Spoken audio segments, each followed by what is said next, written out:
All right, are we live, are we live. क्या मैं दिख रहा हूँ, सुनाई दे रहा हूँ सभी को? एम आई? माफ करना, 5 मिनट का डिले हो गया। मैं सोचा बहुत दिन बाद live. Am I live? Moderator, are we live? बताओ बताओ बताओ, क्या हम लाइव है? यस यस यस, बताइए बताइए।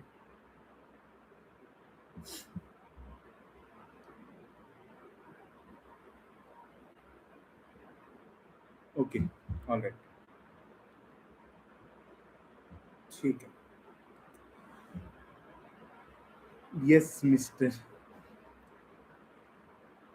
Hello hello hello hello hello वर्चस्व, हेलो अमन। तो भाई याद हूँ कि भूल गए सारे?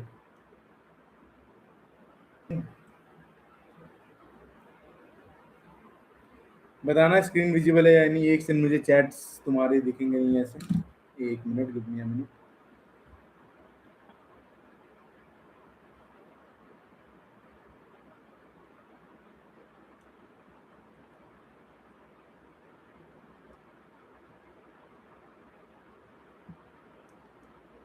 हाँ, ओके, ठीक है। चलो, तो भाई आज हम यहाँ सभी आए हैं एक बहुत ही अच्छे सब्जेक्ट के बारे में पढ़ने, जिसका नाम है ओएस। जिसका नाम है ओएस, बोले तो sir operating system. Operating system क्या है ये ओएस, और क्यों हमें इसे, इस सब्जेक्ट को पढ़ना पड़ रहा है, और इसे बहुत ही अच्छी तरीके से कोर सब्जेक्ट बोला जा रहा है। टीचर से भी बोल रहे हैं कि आगे अगर तुम चाहो तो इससे भी अपना करियर बना सकते हो इस फील्ड में। नाम तो हमने भी सुना है sir, Windows, Mac OS, Linux. क्या यही OS? These are the types of OS. पर ओएस है क्या? सोचो तुम्हारा कंप्यूटर, तुम एक दिन लैपटॉप खोले, तुम्हें बस अपनी काली स्क्रीन दिख रही, तुम्हें वही सेम कीबोर्ड दिख रहा,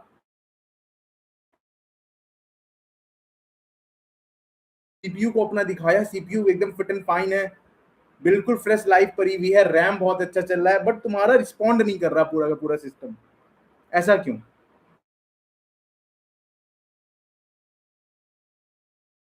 या ऑपरेटिंग सिस्टम में प्रॉब्लम आ गई है, इसका ओएस एक्सपायर हो गया है। तो OS is nothing but OS is a intermediate. एक इंटरमीडिएट है किसके किसके बीच सर? आपके हार्डवेयर के बीच और आपके बीच, या फिर हम इसे कुछ हद तक सॉफ्टवेयर भी बोल सकते हैं। आपके सॉफ्टवेयर और हार्डवेयर के बीच में जो आ रहा है, जो आपके एक यूजर और एक हार्डवेयर के बीच में आ रहा है, चीज़ों को सही तरीके से क्रिएट कर पा रहा है, प्रोसेस रन कर पा रहा है, उसी सॉफ्टवेयर को, उसी सॉफ्टवेयर को हम ऑपरेटिंग सिस्टम कहते हैं। Is this clear? Is this clear? बताओ बताओ। ठीक है, तो मैं फटाफट तुम्हारी पीपीटी खोल लूँ एंड यहाँ से स्टार्ट करते हैं। Just give me minute.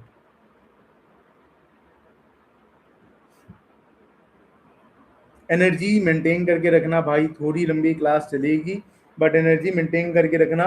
OS तुम्हारा पूरा डन होके जाएगा, ठीक है? वैसे I was not planning to take classes in M T, ET में ही रहना था, पर बस सेकेंड ईयर के लिए, दैट इज फोर्थ सेमेस्टर के लिए ये लाना पड़ा, क्योंकि ऑपरेटिंग सिस्टम और डा में बहुत प्रॉब्लम्स आ रही थी। वैसे ही टी में क्लासेस होने वाली थी। ठीक है, मेरा स्क्रीन तो विजिबल है, हाँ मेरी पीपीटी भी दिख रही है। चलो, ऑल राइट, ठीक है भाई।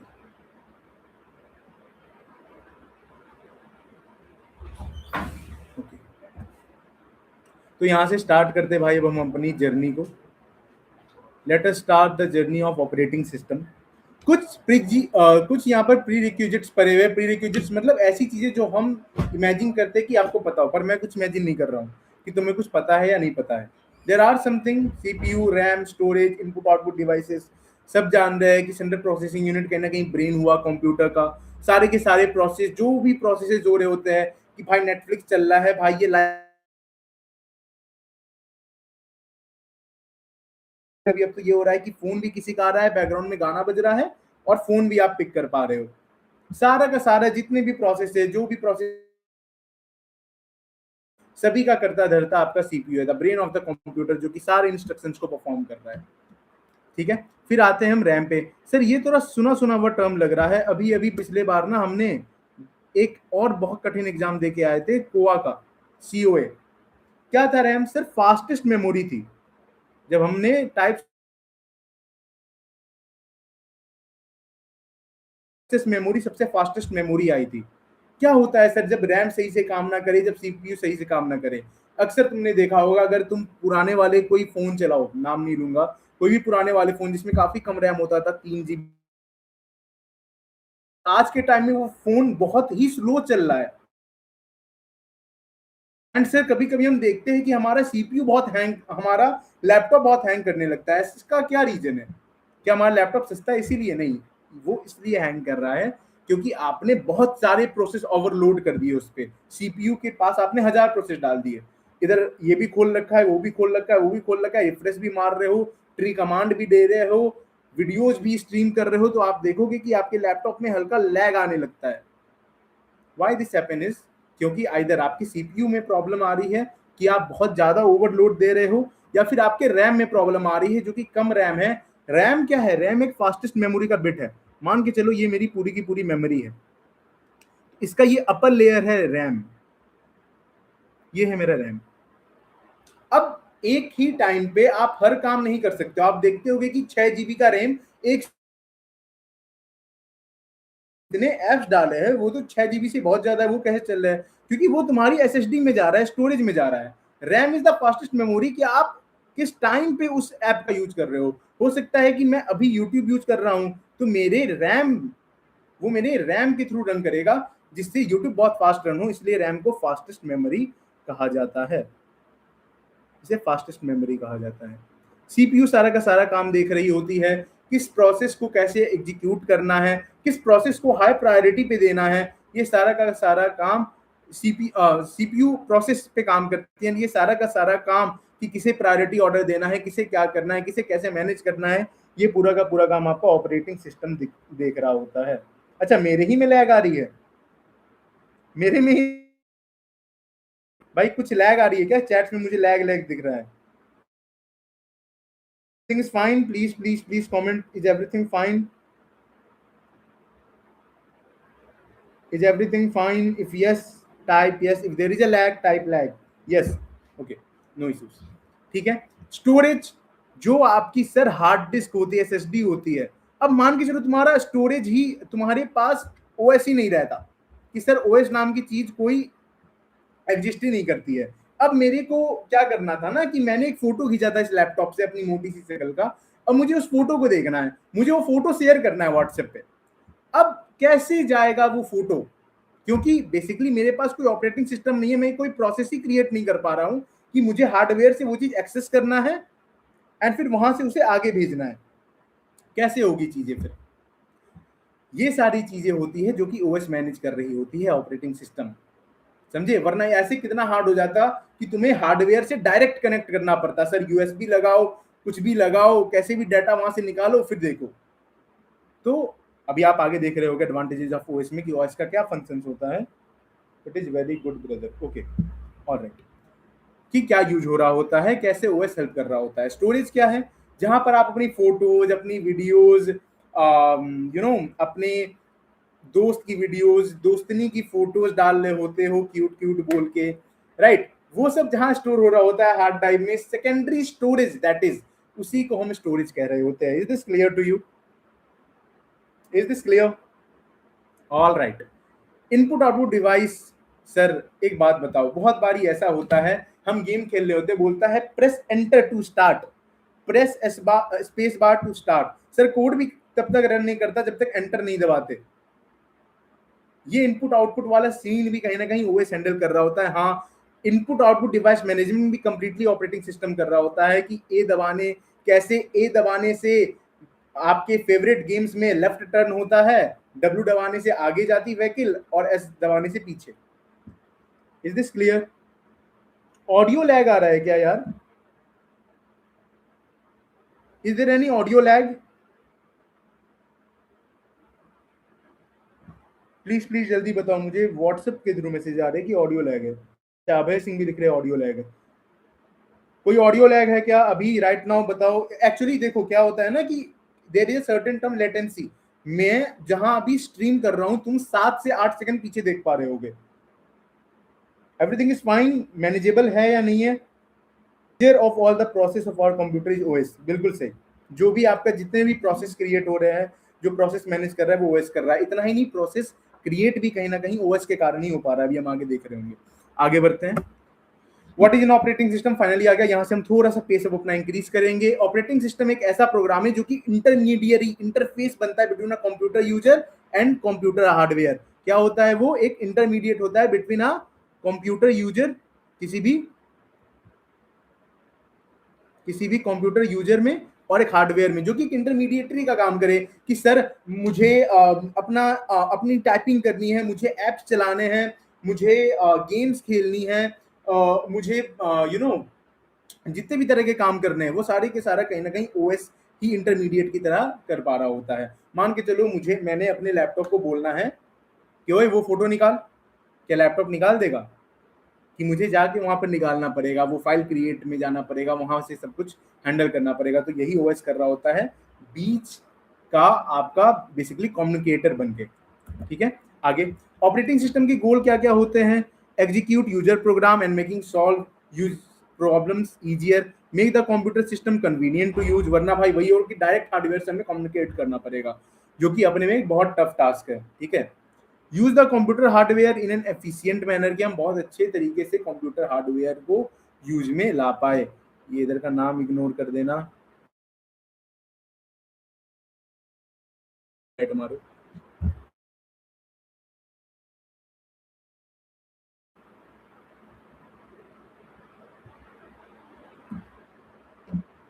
स्क्रीन शेयर ऑफ हो गई। ओके, स्क्रीन शेयर तो हो रही है, स्क्रीन शेयर ऑन है। वेट वेट, मैं एक बार रीशेयर करता हूँ। You know now you know this is the issue I face each and every time. ये हमेशा इशू फेस करता हूँ मैं।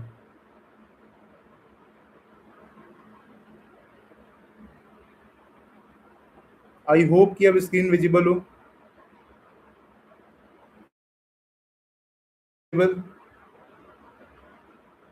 Is it? हद है, क्या बताऊं।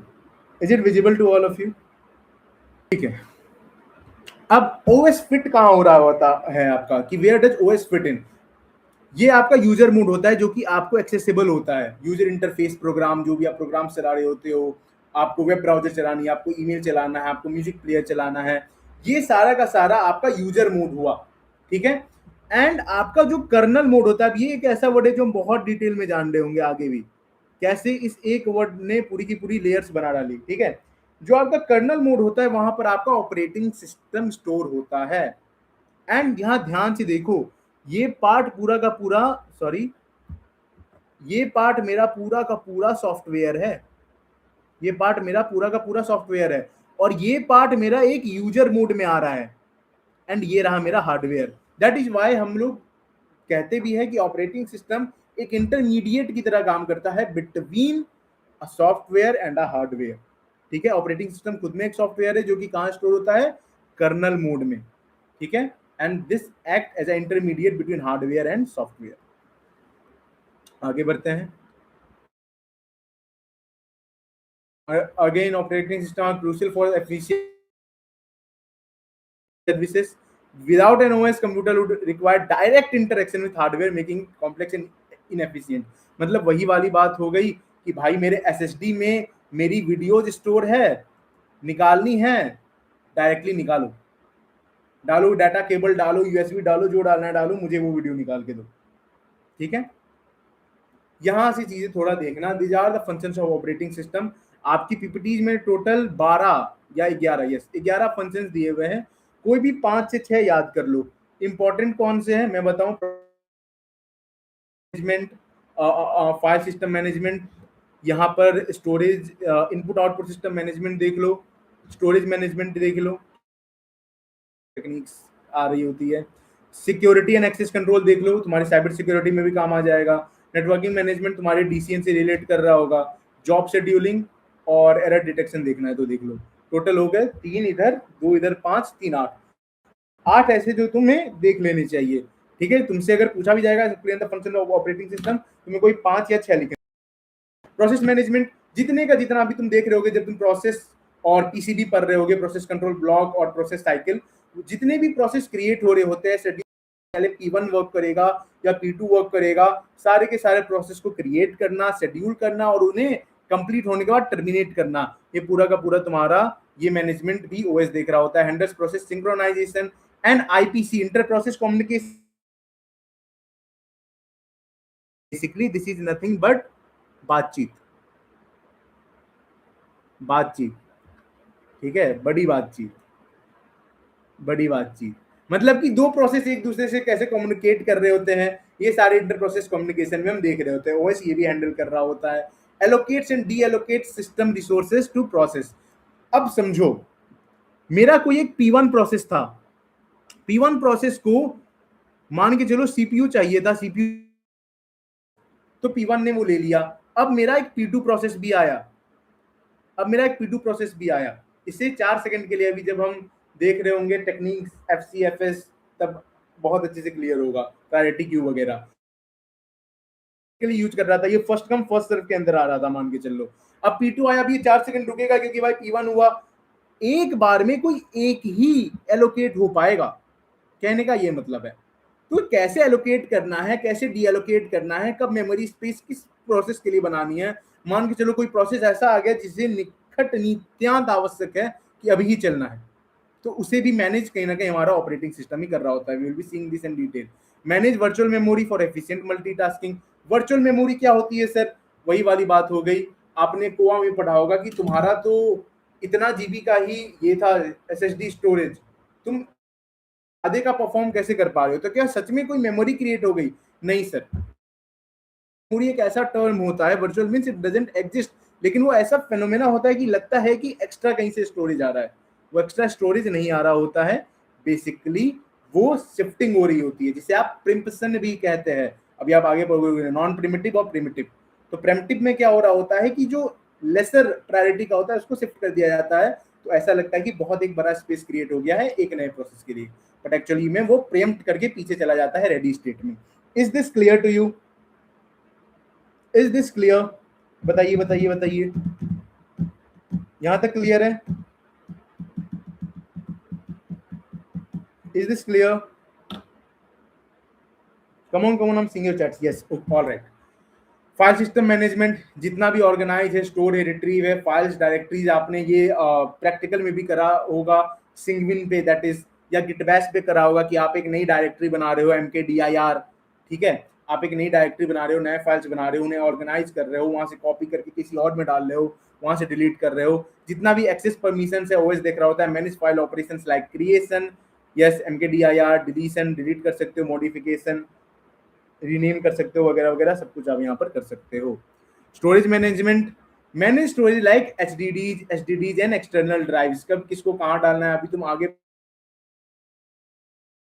होते हैं, कभी वेट स्टेट में डालना होता है, कभी सस्पेंड वेट में डालना होता है, तो ऑफकोर्स वो सब हमारे मेन रैम में नहीं हो सकते, उसे बाहर करना होता है, जिसके कारण नए नए प्रोसेस जो ज्यादा प्रायोरिटी के हैं वो चल सके, right. Ensures efficient data organisation, file systems, controls disk space allocation and deallocation, implement disk scheduling algorithms, FCFS, SSTF, scan। ये सब हम आगे देख रहे होंगे, जिसमें से ये तो है SJF होता है, SRTF। ठीक है, बाकी तुम्हें ये कैसे मैनेजमेंटेशन लेक्चर 24 में आएगा, which is not your part, तो अभी मैं इस पे देख भी नहीं रहा हूँ। इनपुट आउटपुट सिस्टम मैनेजमेंट, ये तो भाई VVIP है, इसे जरूर लिख के आना, ये देख के टीचर नंबर देते हैं। Manage input and output devices efficiently, ensures smooth data transfer between devices and the system, provides device independence by abstracting hardware complexities। जितने भी डाटा ट्रांसफर हो रहे हैं डिवाइस से सिस्टम में, कैसे हैंडल हो रहे हैं, कैसे प्रोसेस क्रिएट हो रहे हैं, कहाँ की फाइल, किस डायरेक्टरी का किस फाइल कॉपी हो रहा है, वो कैसे जा रहा है, सारा का सारा आपका ओएस देख रहा होता है। Is this clear? Is this clear to you?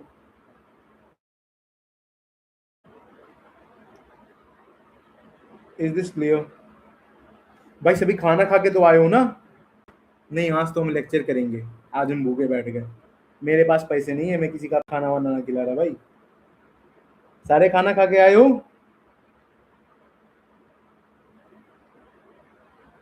सारे खाना खा के आए हो?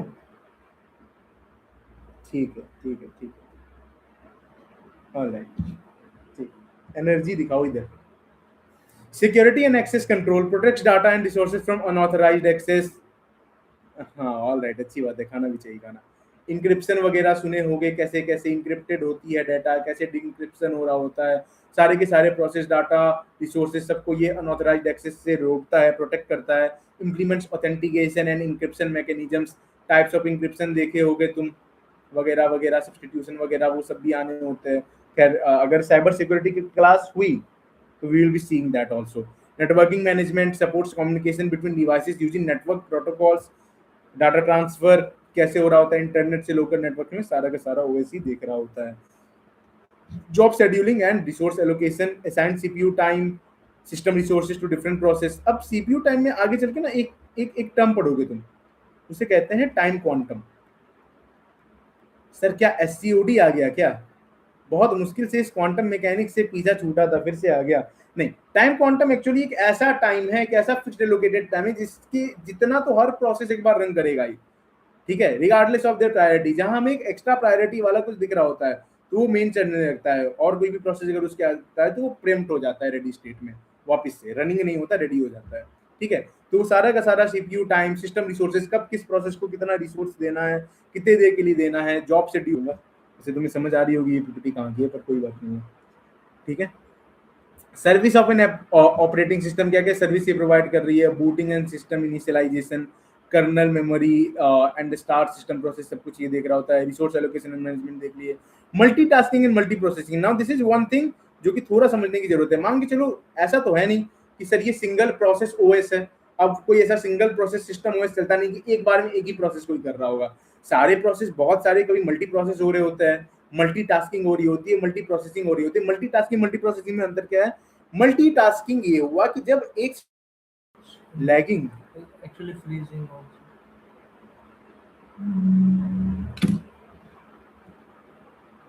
व्हाई इज दिस हैपनिंग भाई? 200 एमबीपीएस था अभी जब हमने टेस्ट करा था स्पीड का। वेट वेट वेट वेट,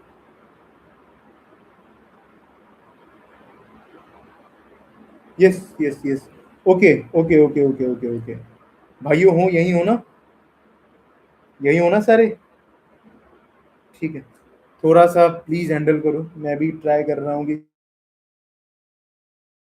बाकी थोड़ा थोड़ा नेटवर्क इशू हो तो प्लीज थोड़ा सा हैंडल कर।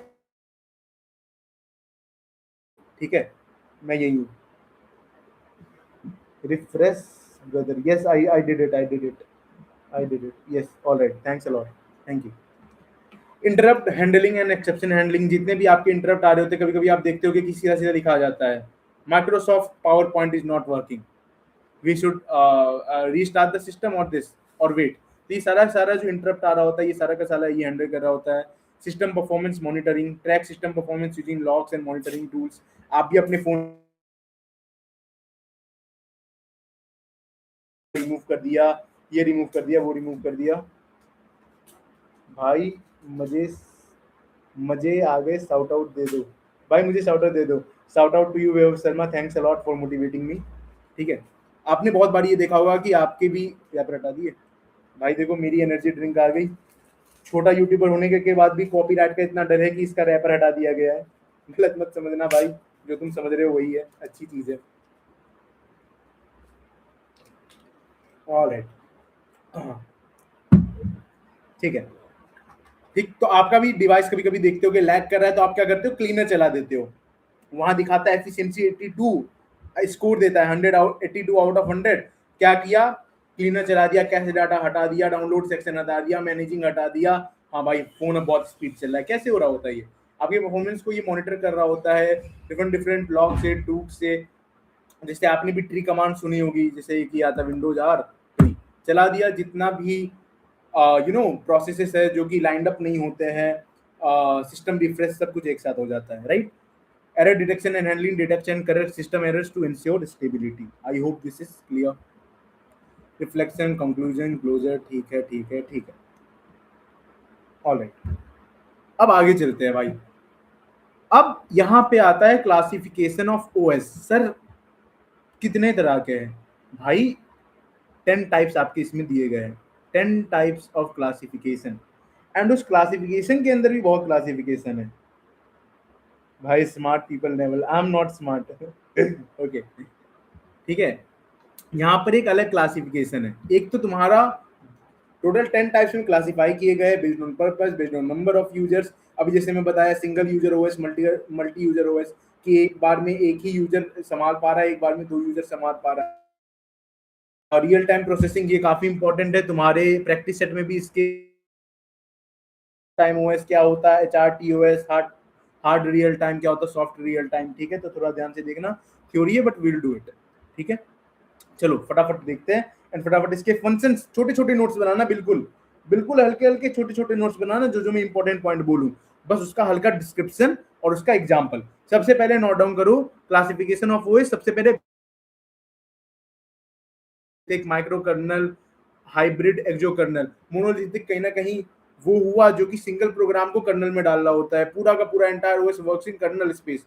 जितना का ओएस का परफॉर्मेंस है सारा का सारा कर्नल झेल रहा होता है। अब सर कर्नल झेल रहा है तो मतलब फास्ट तो बहुत होना चाहिए।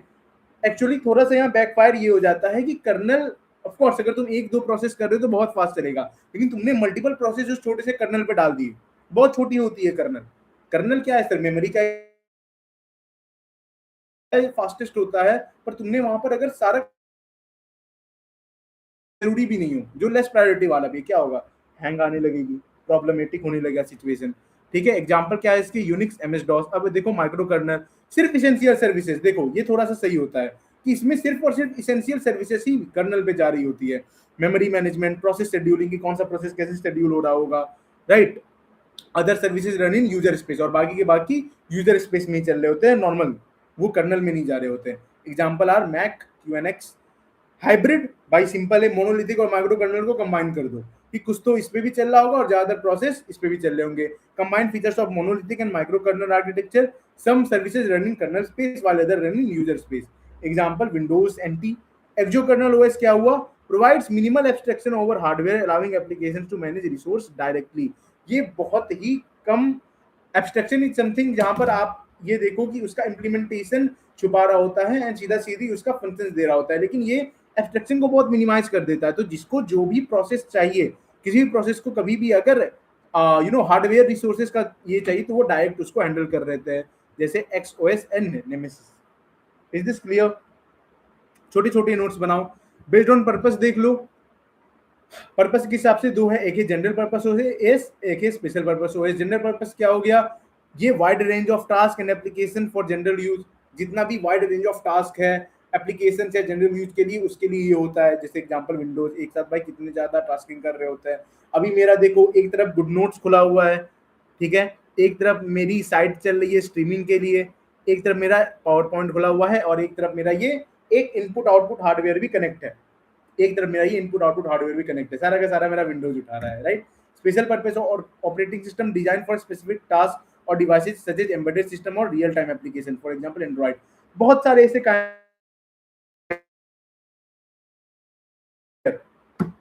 लैपटॉप। अब देखो नहीं बोल रहा हूँ, पर ऐसा बहुत सारा काम है जो तुम विंडोज में कर पाते हो, मैक ओएस में नहीं कर पाते हो। अगेन ये भी सही है कि मैक ओएस में जिस लेवल का आपको छोटा ही वर्क बहुत क्लासिफाइड वर्जन में चाहिए तो वो मैक ओएस पे अच्छा हो पाता है। तो these are just different type of OS, ठीक है, बेस्ड ऑन पर्पस कि किसका क्या पर्पस है। Based on number of users, ये हो गया सिंगल यूजर, मल्टी यूजर। अगर आपको एक यूजर एक टाइम पे चाहिए, Windows home edition, MS DOS. Multi user एक साथ चाहिए, सपोर्ट मल्टीपल यूजर साइमल्टेनियसली। तुम देख रहे होते हो कि एक ही डिवाइस पे मल्टी यूजर्स है। अब तो गेस्ट यूजिंग भी आने लगी है, किट सपोर्ट भी आने लगा है, राइट? तो this supports multiple user simultaneously Unix Linux Windows server, ठीक है। बेस्ड ऑन टास्क हैंडलिंग, अब यहां पर समझना multitasking is different thing, multi processing is different thing. देखो मल्टीटास्किंग क्या है, पहले सिंगल टास्किंग देखो।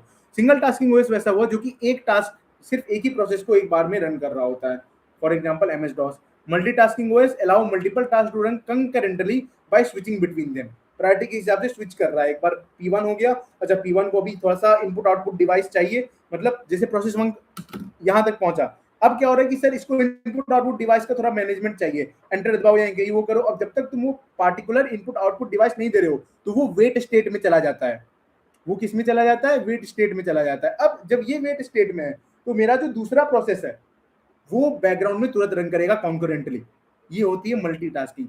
और मल्टी प्रोसेसिंग वो ही जहां पर एक ही बार में बहुत सारा नहीं, हाँ मल्टीटास्किंग और मल्टी प्रोसेसिंग एक हुई, और मल्टी यूजर्स अलग हुआ। मल्टी यूजर्स मतलब कि एक साथ काफी सारे यूजर्स उसको कर पा रहे हैं, एंड मल्टीटास्किंग मल्टी प्रोसेसिंग मतलब एक साथ काफी सारे प्रोसेसिंग उसमें हो पा रहे हैं।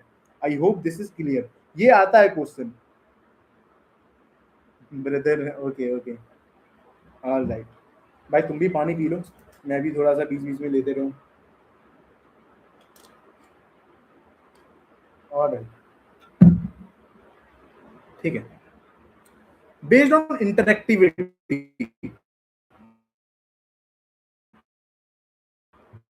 इनको एक तो मेरा विंडोज हो गया जहां पर मेरा डायरेक्टली और यूजर इंटरेक्ट कर पा रहे हैं। एक ऐसा है जो कि जॉब्स को बैचेस के हिसाब से डिवाइड कर रहा है। अब मान के चलो मुझे एक जीमेल लिखनी थी, मुझे गाना भी सुनना था, और मेरा अचानक से ये मन हुआ कि आज मैं कुछ ज्यादा स्मार्ट दिख रहा हूँ, why not click a picture of me.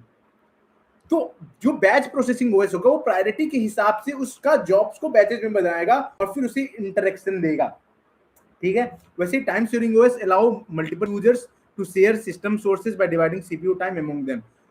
CPU timings quantum के बारे में जैसे पता है, सीपीयू टाइमिंग्स ये होती है, तुम कभी भी अपना जिनका गेमिंग लैपटॉप है खास करके, उसमें गेमिंग लैपटॉप क्या है कि जब तक अब तुम रीस्टार्ट पूरा नहीं करो तब तक वो कभी ऑफ नहीं होता। तो तुम अपना लाइफ जब उसका देखोगे अवेक टाइम क्या है तो दिखेगा 7 दिन 8 दिन से जागा हुआ है, मीन 7 दिन 8 दिन से वो प्रॉपरली बंद ही नहीं हुआ है वो सिस्टम। तो बेसिकली क्या हो रहा होता है कि आपका सीपीयू टाइम जो होता है वो डिवाइड हो जाता है बिटवीन डिफरेंट मल्टीपल यूजर्स। जैसे यूनिक्स और लिनक्स में, ये विंडोज सपोर्ट नहीं कर रहा होता कि एक ही साथ मल्टीपल यूजर्स उन गिवन टाइम स्लॉट में सीपीयू के रिसोर्सेज का प्रॉपर यूज कर सके। ऑलराइट, ठीक है। हम लोग अब पढ़ रहे हैं based on real time processing. This is one of the very important classification of, thanks a lot. Designed for real-time application where response time is based on open source OS. Source code is publicly available and can be modified and distributed. Linux, FreeBSD, while proprietary OS is source code is not available and the OS is owned by a company. For example, Windows or Mac OS. इन सब Windows Mac OS के basically operating system आप कभी भी उनके source code publicly available नहीं होते हैं। While Linux है, फ्री बीएसडी है, इनके सोर्स कोड पब्लिकली अवेलेबल है, आप इन्हें अपने हिसाब से मॉडिफाई कर सकते हो, डिस्ट्रीब्यूट कर सकते हो based on. Okay, screen share रुक गया है, just a minute.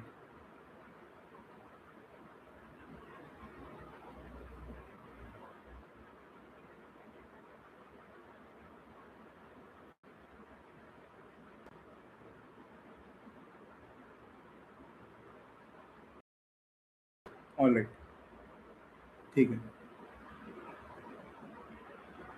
Based on boot process, BIOS based OS और UEFI based OS system BIOS for booting older version of Windows or Linux. OS uses the unified extensible firmware UEFI for booting, offering faster and more secure booting.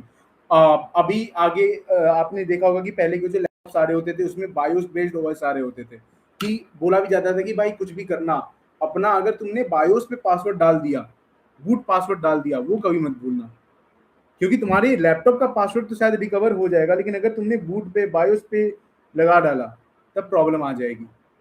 ठीक है, बिल्कुल problem आ जाएगी, वो booting नहीं होता, वो पूरा का पूरा तुम्हारा हार्ड डिस्क लेके जाएगा।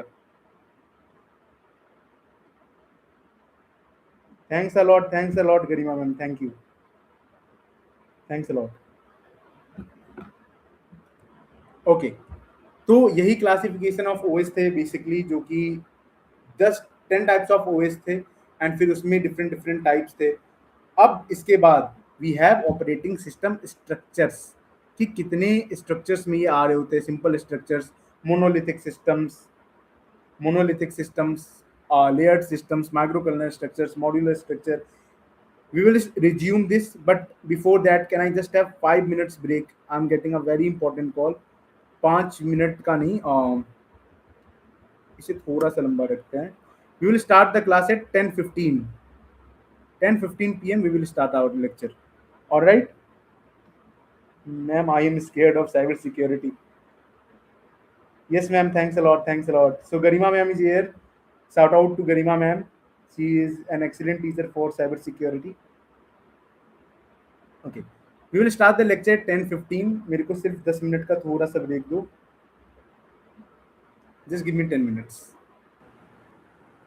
तो क्लासिफिकेशन ऑफ ओएस की जर्नी हमारी खत्म हुई। हमने 10 टाइप्स ऑफ क्लासिफिकेशन पढ़ लिए, based on architecture, based on real time processing, based on sources and all. अब हम फाइनली आ रहे हैं ऑपरेटिंग सिस्टम स्ट्रक्चर्स पे, जहां से कल हमारी वीडियो एक्चुअली लैग होना स्टार्ट हुई थी। ऑपरेटिंग सिस्टम स्ट्रक्चर्स, मान के चलो तुम्हें कोई एक ओएस बनाना है, तुम्हें कहा गया तुम्हें एक ओएस बनाना है, तुम उसका स्ट्रक्चर कैसे रखोगे, मतलब उसे तुम कैसे बनाओगे, क्या तुम्हारी अप्रोच होगी वो बनाने के लिए। These are the type of architects, कि तुम इन तरह से बना सकते हो। Simple structure, monolithic structure, layered structure, micro kernel structure, modular structure. क्या होता है ये, फटाफट देखते हैं। सिंपल स्ट्रक्चर वैसे कोई भी स्ट्रक्चर होते हैं, यहाँ पर बहुत बड़े बड़े वर्ड्स लिखे हुए हैं, इसको मैं छोटे में थोड़ा तुम्हें फील कराता हूँ। देखो, simple structure is like a WhatsApp group, ठीक है।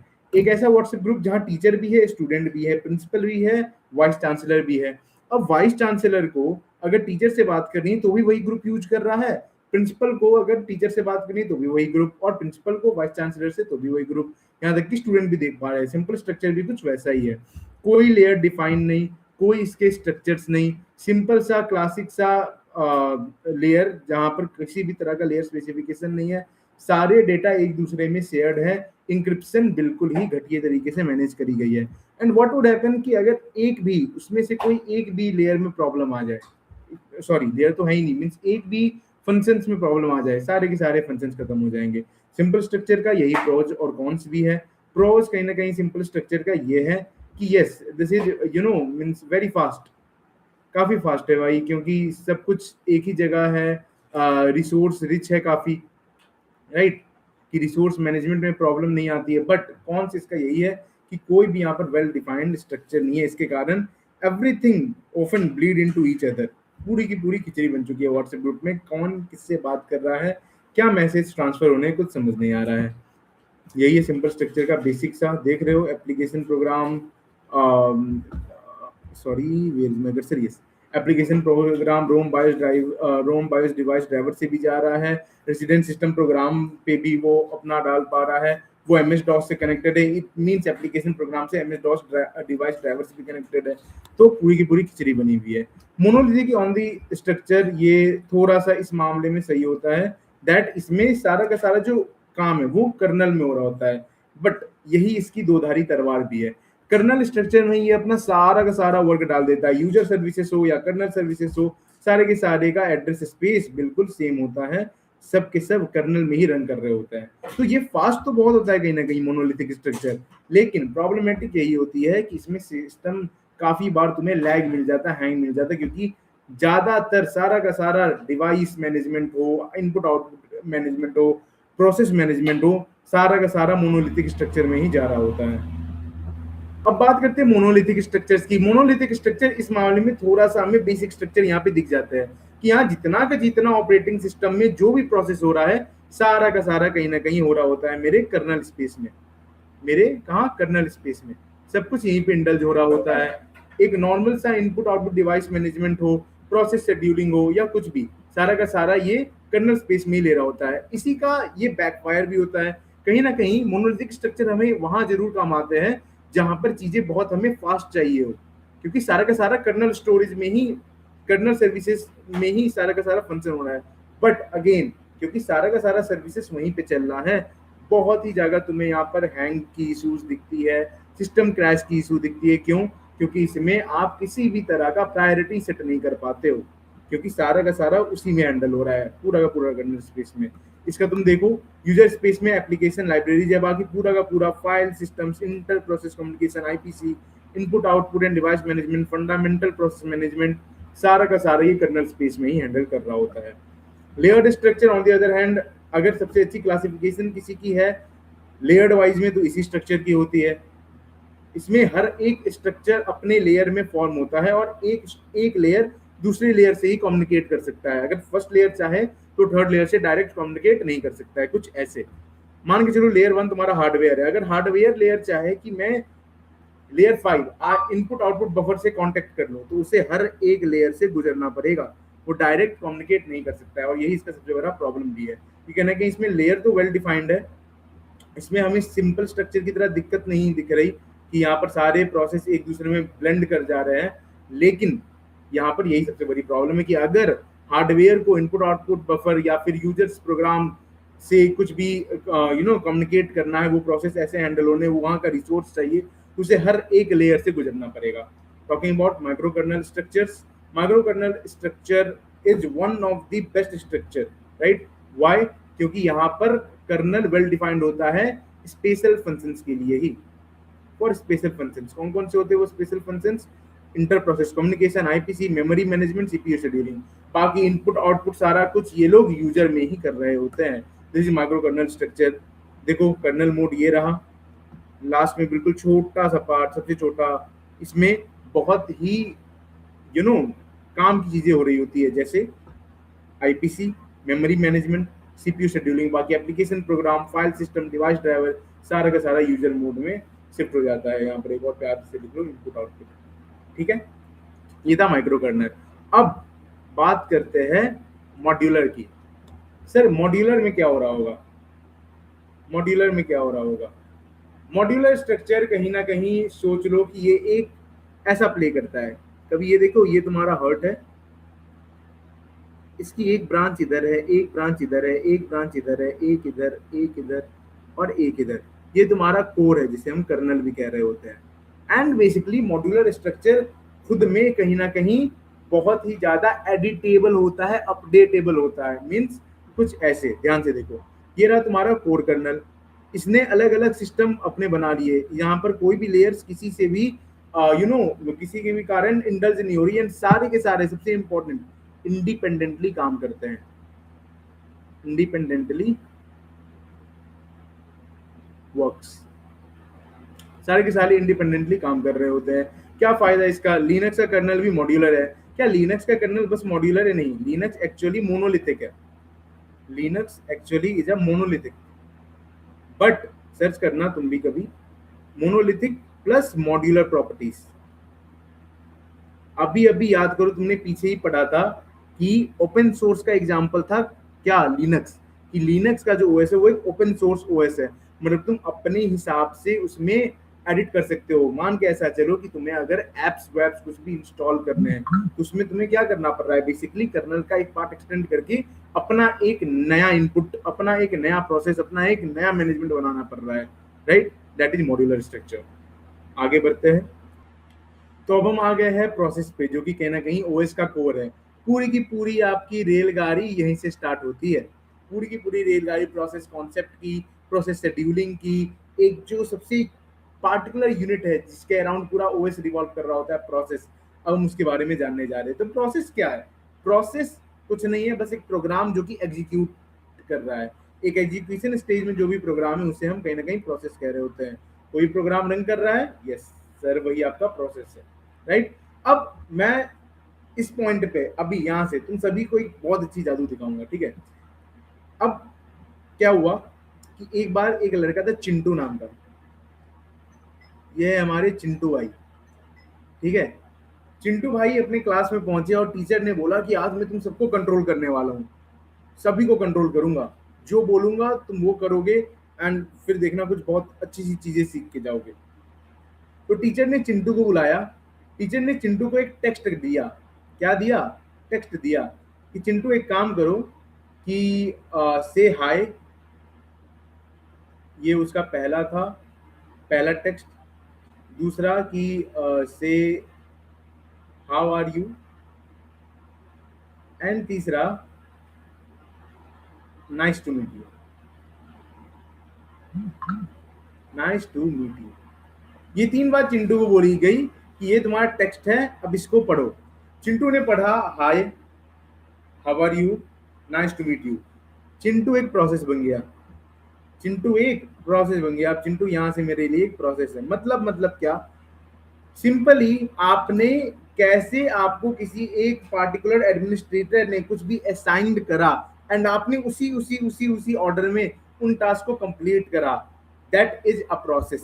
प्रोसेस कुछ नहीं है, प्रोसेस एक प्रोग्राम है एग्जीक्यूशन में। एंड प्रोसेस हमेशा जब भी रन करता है तो वो एक पैटर्न में रन कर रहा होता है, वो एक पैटर्न में रन कर रहा होता है।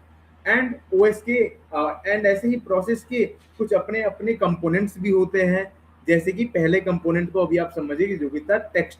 अब ऐसे ही क्या हुआ, अब यहाँ पर आया एक दूसरा जो कि है पीसी, प्रोग्राम काउंटर। हालांकि ये आपके 50s में प्रोग्राम काउंटर के बारे में उतना जिक्र नहीं किया गया है, बट ये आया, ठीक है। अब जैसे आया से हाई, पहला स्टेप उसने डन कर लिया। अब उसे टेक्निकली हाउ आर यू पे आना था, हाई से उसे कहाँ जाना था, हाउ आर यू पे आना था। मतलब दिस इज माई स्टेप 1, ये मेरा स्टेप 1 है और ये मेरा स्टेप 2 है, ये मेरा स्टेप 2 है। प्रोग्राम काउंटर कुछ नहीं है, प्रोग्राम काउंटर बस यही कर रहा है कि आप जिस भी स्टेज पे हो उसके आगे किस किस स्टेप पे आप जा रहे होगे। प्रोग्राम काउंटर का वही काम होता है कि आपको अगले अगले स्टेप का बताना। याद करो, तुमने ये सेम कॉन्सेप्ट COA में भी पढ़ा होगा कि program counter has address of the next register, that is program counter.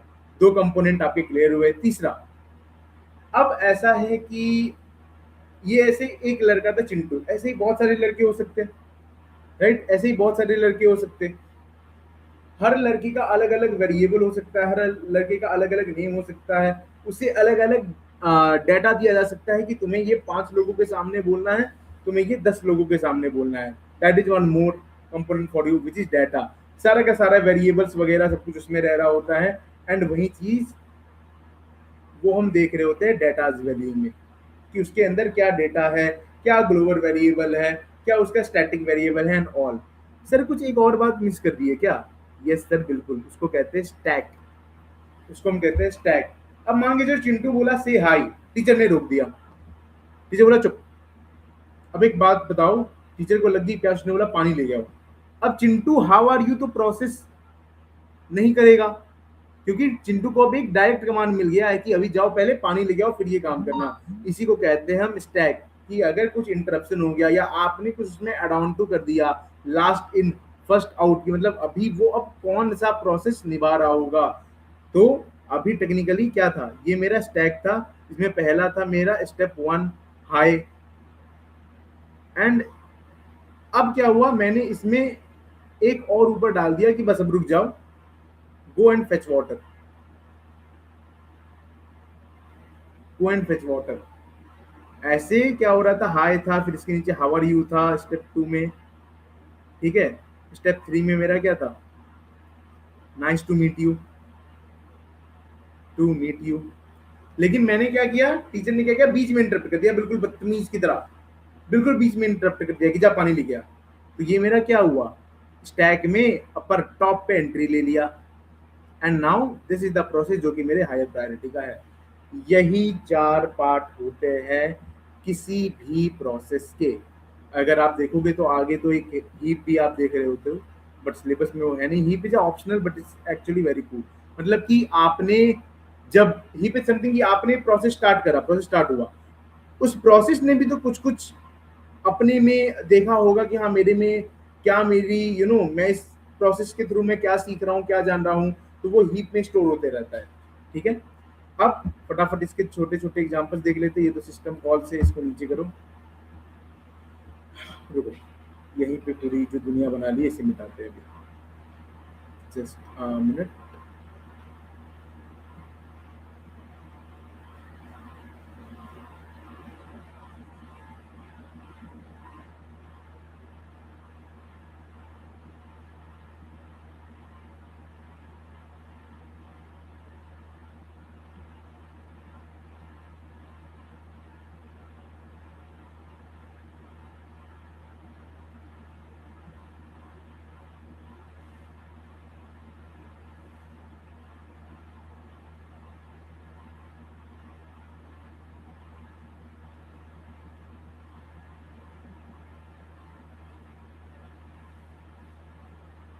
तो पहला जो पार्ट होता है वो होता है हमारा टेक्स्ट सेक्शन। क्या करता है ये? दिस कंटेन्स, ये कंटेन कर रहा होता है, कंटेन्स प्रोग्राम, बोलो प्रोसेस, बोलो प्रोसेस बोलो तो ज़्यादा सही है क्योंकि रन एग्जीक्यूशन स्टेज में हो रहा है। ये हमारा कहीं ना कहीं प्रोग्राम कोड या प्रोसेस कोड स्टार्ट कहीं ना कहीं कंटेन कर रहा होता है। इसी में इंक्लूड होता है आपका पीसी, इंक्लूड्स पीसी, जिसे हम क्या कह रहे होते हैं? Program counter, program counter. ठीक है, इसके बाद क्या आता है? इसके बाद क्या आता है? इसके बाद फिर आता है बेसिकली स्टैक। इसके बाद आ रहा होता है स्टैक। क्या करता है? सिर्फ दिस स्टोर्स फंक्शंस कॉल। अभी हम आगे देख रहे होंगे फंक्शंस कॉल्स होते क्या है। This store functions calls and local variables. जितना का जितना फंक्शन कॉल्स होता है, लोकल वेरिएबल होता है, प्रोसेस होते हैं क्या एग्जीक्यूट करने, वो सारा का सारा तुम्हारा स्टैक में भरा हुआ होता है। सेकंड, ये सारा का सारा मैनेज हो रहा होता है, मैनेज्ड यूजिंग स्टैक पॉइंटर। क्या होता है स्टैक पॉइंटर सर? स्टैक में कौन सी टेक्निक यूज हो रही होती है sir? LIFO, LIFO, last in first out, मतलब कि सर टॉप वाला सबसे पहले हटता है, टॉप वाला सबसे पहले हटता है। क्लियर? मैं भूल जाता हूँ कि मैं लाइव नहीं पढ़ा रहा हूँ। Last but not the least, रुक जाओ, इसे थोड़ा सा नीचे करते हैं। चलो नीचे हो जाए, नीचे हो जाए, अभी नीचे हो जाए। दैट इज आर भाई सारी बात। अरे क्या हुआ भाई तुम्हें? मान जा, नीचे हो जा।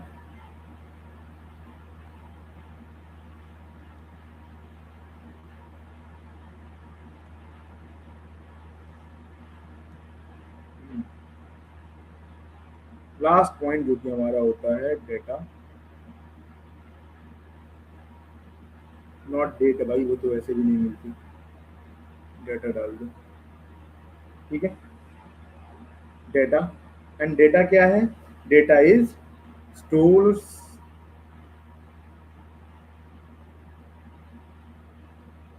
Global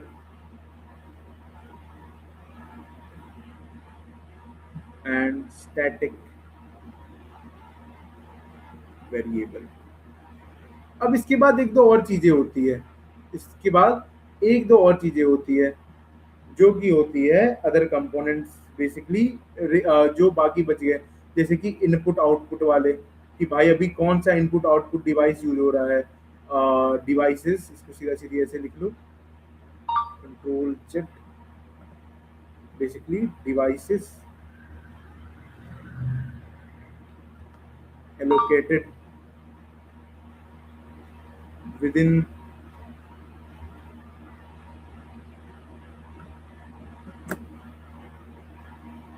the process।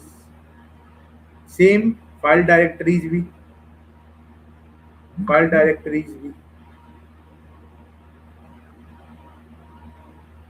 कि बहुत सारे ऐसे ओपन फाइल्स हो सकते हैं, जो भी फाइल आपने ओपन करी है, राइट, कि files allocated with in the process. किस प्रोसेस को कौन सी फाइल चाहिए, किस प्रोसेस को कौन सा इनपुट आउटपुट चाहिए। So that was all about my process concept. ठीक है, प्रोसेस कॉन्सेप्ट बेसिकली यहाँ पर होता है। तो अब स्टार्ट करते हैं हम अपने मल्टीपल प्रोसेस को। सर कितना अच्छा होता ना कि अगर हमारा ओएस सिर्फ एक ही सिंगल प्रोसेस हैंडल कर रहा होता, ना शेड्यूलिंग की टेंशन, ना ही सीपीयू टाइमिंग की टेंशन, ना ही प्रायोरिटी की टेंशन, किसी की टेंशन नहीं, एक हो रहा है बस वही खत्म हो रहा है। बट सैडली ना वैसे आपका काम चलेगा ना ही हमारा काम, इसलिए यहाँ पर मल्टीपल प्रोसेसेस हम कर रहे होते हैं ओएस में। ठीक है, अब अभी आपने देखा प्रोग्राम काउंटर के बारे में। क्या होता है प्रोग्राम काउंटर? प्रोग्राम काउंटर में वो एड्रेस होता है जो कि आगे एग्जीक्यूट होने वाला होता है। अब मल्टीपल प्रोसेस मतलब एक साथ काफी सारे प्रोसेसेस हो रहे होंगे, ए बी सी, एंड एक ही प्रोग्राम काउंटर है, सिर्फ और सिर्फ एक प्रोग्राम काउंटर है। इसका मतलब क्या हुआ कि एक बार में ये तीनों प्रोसेस हो रहे हैं। हमें फिजिकली ये दिख रहा है कि एक बार में ये तीनों प्रोसेस हो रहे हैं, what is happening physically, that is right. अब कॉन्सेप्चुअल मॉडल क्या हो रहा होगा, कहीं ना कहीं कॉन्सेप्चुअल मॉडल ये होता है कि अंदर ही अंदर this breaks into 3 program counters, process A, process B, process C. 3 program counters मतलब तीन अलग अलग प्रोसेस, मतलब सर मल्टी प्रोसेसिंग हो रही है, बट एट अ टाइम, एक टाइम पे सिर्फ कोई ना कोई एक ही एग्जीक्यूट कर रहा है। वही तुम्हें दिख भी रहा होगा यहाँ पर, process A, process B, process C, तीन प्रोसेस, तीन कॉन्सेप्चुअल, तीन प्रोग्राम काउंटर, बट एक बार में सिर्फ एक ही एग्जीक्यूट कर रहा है, and that is how OS handle your multiple process. This is how OS handle your multiple process. That was it for multiple processes. आगे हम देख रहे होंगे प्रोसेस क्रिएशन पार्ट। तो अब हम स्टार्ट करते हैं प्रोसेस क्रिएशन को। हमने प्रोसेस समझ लिया कि सर प्रोसेस होता क्या है, कैसे वो ऑपरेटिंग सिस्टम का कोर है। अब हमारी बात आई है कि सर वैसे हम प्रोसेस को क्रिएट कैसे करते हैं। अब प्रोसेस को क्रिएट करना उतना ही सिंपल है जैसा कि भाई ये डायग्राम बनाना, मतलब ये सिर्फ एक ट्री, एक कोई पेरेंट प्रोसेस वो एक चाइल्ड प्रोसेस बनाता है, वो चाइल्ड प्रोसेस कुछ और चाइल्ड प्रोसेस बनाते हैं, राइट, एंड फिर वो चाइल्ड प्रोसेस आगे और कंटिन्यू करते हैं, यही है और कुछ नहीं है। Parent process create children process, which in turns create other processes forming a tree of process. Generally अब हर प्रोसेस को आइडेंटिफाई किया जाता है उसकी प्रोसेस आईडी से, जैसे हर स्टूडेंट को उसकी student ID, ID number, applicant ID से आइडेंटिफाई करा जाता है। अब प्रोसेस बन रहा है, मल्टीपल प्रोसेस बन रहे हैं, तो रिसोर्स भी प्रोसेस को जा रहा होगा। प्रोसेस के पास कोई पार्टिकुलर रिसोर्स था, अब उसने एक नया प्रोसेस क्रिएट किया, तो हो सकता है कि उसको रिसोर्सेस का रिक्वायरमेंट हो। कैसे वो रिसोर्स शेयर हो रहा है वही हम देख रहे होते हैं रिसोर्स शेयरिंग ऑल्टरनेटिव्स में। पहला तो ये हो सकता है कि पेरेंट और चिल्ड्रन में हर एक रिसोर्सेस शेयर हो जाए, जितने रिसोर्सेस पेरेंट्स के पास है सारे के सारे बच्चे को दे दिए कि मेरा क्या है भाई, जो भी है मेरे बच्चों का है सब ले जाओ, ठीक है। दूसरा, children share subset of parents resources, कि जो चिल्ड्रन है उन्हें सबसेट एक छोटा सा पार्ट मिल रहा होता है पेरेंट्स के रिसोर्स का, ठीक है, और वही वो आगे भेज रहे होते हैं, शेयर कर रहे होते हैं। तीसरा कि भैया parent and child share no resources. अब ये वाली बात हो गई वो जिद्दी बाप वाला कि भाई तुम्हें अपने से कमाना है, मैं एक फूटी कौड़ी नहीं दे रहा तुम्हें, तुम्हें कोई रिसोर्सेस नहीं मिलेगा, राइट। सेम जैसे रिसोर्स के अल्टरनेटिव्स हो सकते हैं, वैसे एग्जीक्यूशन के भी अल्टरनेटिव हो सकते हैं कि पेरेंट रिसोर्स कैसे एग्जीक्यूट कर रहा होगा और चाइल्ड रिसोर्स कैसे एग्जीक्यूट कर रहा होगा। पेरेंट्स पहला वही है कि पहला तो क्यों भाई बड़े छोटा देखना, parents and child execute concurrently, एक ही साथ कहीं ना कहीं दोनों क्या हो रहे हैं, एग्जीक्यूट हो रहे हैं। दूसरा कि पेरेंट्स वेट करते हैं चिल्ड्रन के टर्मिनेट होने का, ये मत समझना बहुत गलत साउंड कर रहा है, मतलब कि पेरेंट्स वेट करते हैं प्रोसेस को खत्म होने का, एग्जीक्यूट होने का। अब देखते हैं प्रोसेस क्रिएशन के पीछे कंडीशन क्या होता है। चाइल्ड सेटिस्फेस क्या है सर, चाइल्ड सेटिस्फेस मतलब पहले एक पेरेंट था, उसने एक नया प्रोसेस बनाया, उस पार्टिकुलर प्रोसेस का कुछ ना कुछ एड्रेस स्पेस होगा। अब इसके दो क्राइटेरिया होते हैं, या पहला तो जो चाइल्ड का एड्रेस स्पेस है वो कंप्लीटली कॉपी हो पेरेंट का कि भाई पापा मेरे विधायक थे मुझे भी पॉलिटिक्स में आना है। दूसरा कि इसमें एक न्यू प्रोग्राम हो लोडेड इनटू इट, नया प्रोग्राम भी हो, ठीक है, या तो कॉपी ऑफ द पेरेंट या फिर has a new program load into it कि मैं अपना कुछ करना चाहता हूं। यूनिक्स एग्जांपल्स, यूनिक्स एक ऑपरेटिंग सिस्टम है, उसमें एग्जांपल है फॉक और एग्जीक्यूट क्या है, ये दो सिस्टम कॉल से इसके बारे में आगे देख रहे होंगे। फॉक एक ऐसा सिस्टम कॉल है जिससे हम नए प्रोसेस बना रहे होते हैं, वहीं एग्जीक्यूट एक ऐसा सिस्टम कॉल है जो कि फॉक में कोई नया प्रोसेस एलोकेट करता है। आगे देखते हैं, आगे ये देखो तुम्हारा फॉक आ गया। अब देखो कोडिंग की बात जहां आती है ना, वहां तुम्हें फील करना होता है, वहां तुम्हें समझना होता है कि चल क्या रहा है। ध्यान से अगर देखो, अगर तुम ध्यान से देखो तो ये दो पार्ट में बटा हुआ है। ये कितने पार्ट में बटा हुआ है, दो पार्ट में। अपने कॉपी में भी एक बार चेक कर लूं, मैंने भी बहुत अच्छे से लिखा था इसके बारे में। Just a minute, just a minute, just a minute, just a minute.